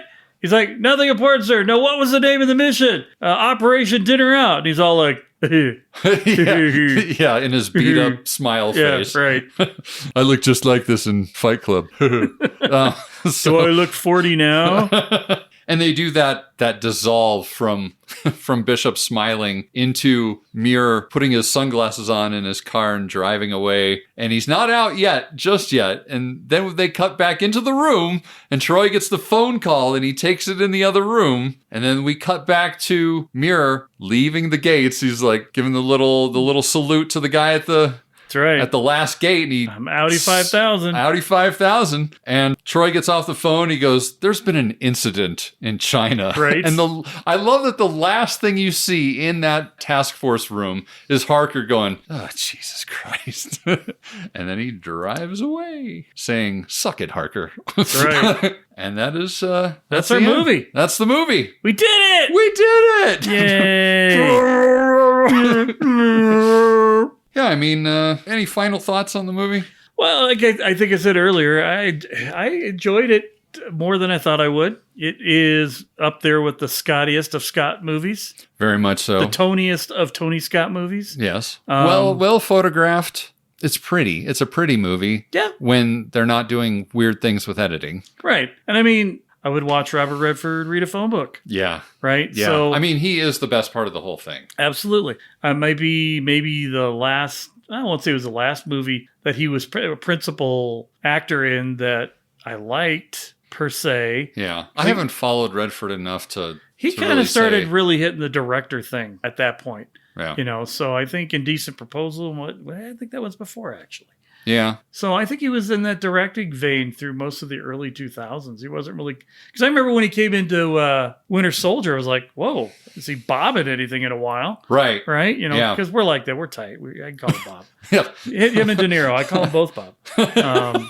Except that I've never met them. So I can... I've never called it to them to their face. Right. Of course not. But, it was enjoyable. It was not a chore to watch the second time. Yeah. I don't know that I necessarily need to watch it again. I think I've gotten everything out of this that I need to get. Yeah.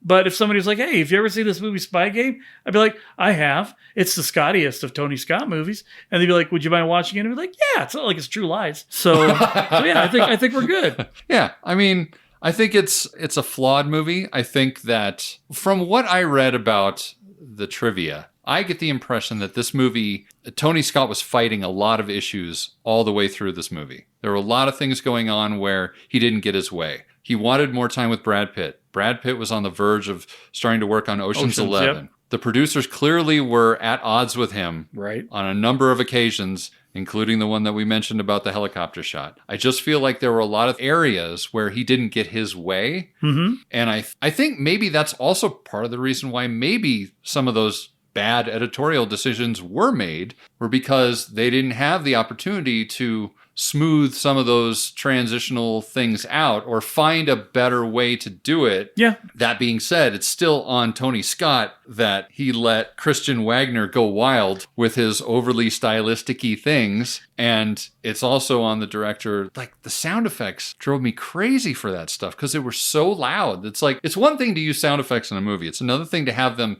so loud that they stop you from doing anything else but listening to them. Right. And granted, that was his objective in doing that. It's still not a great look.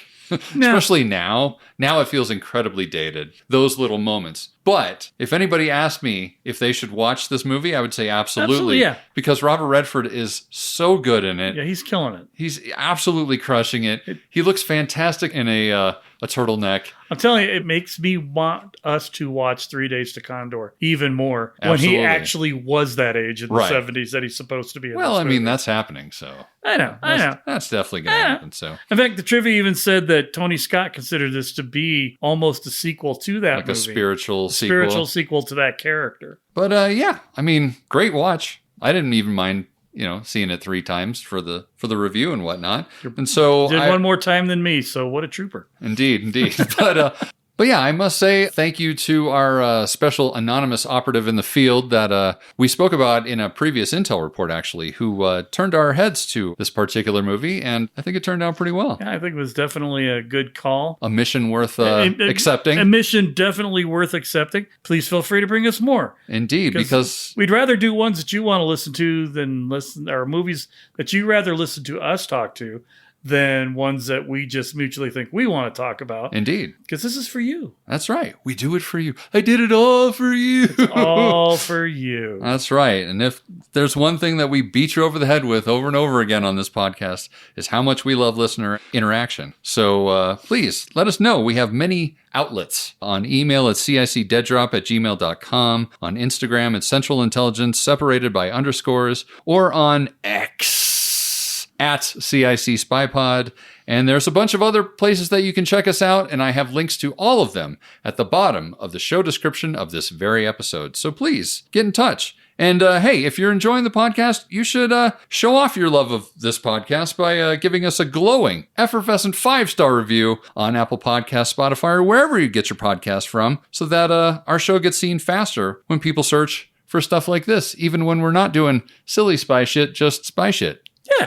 Yeah. But any last words, Jason? Nope.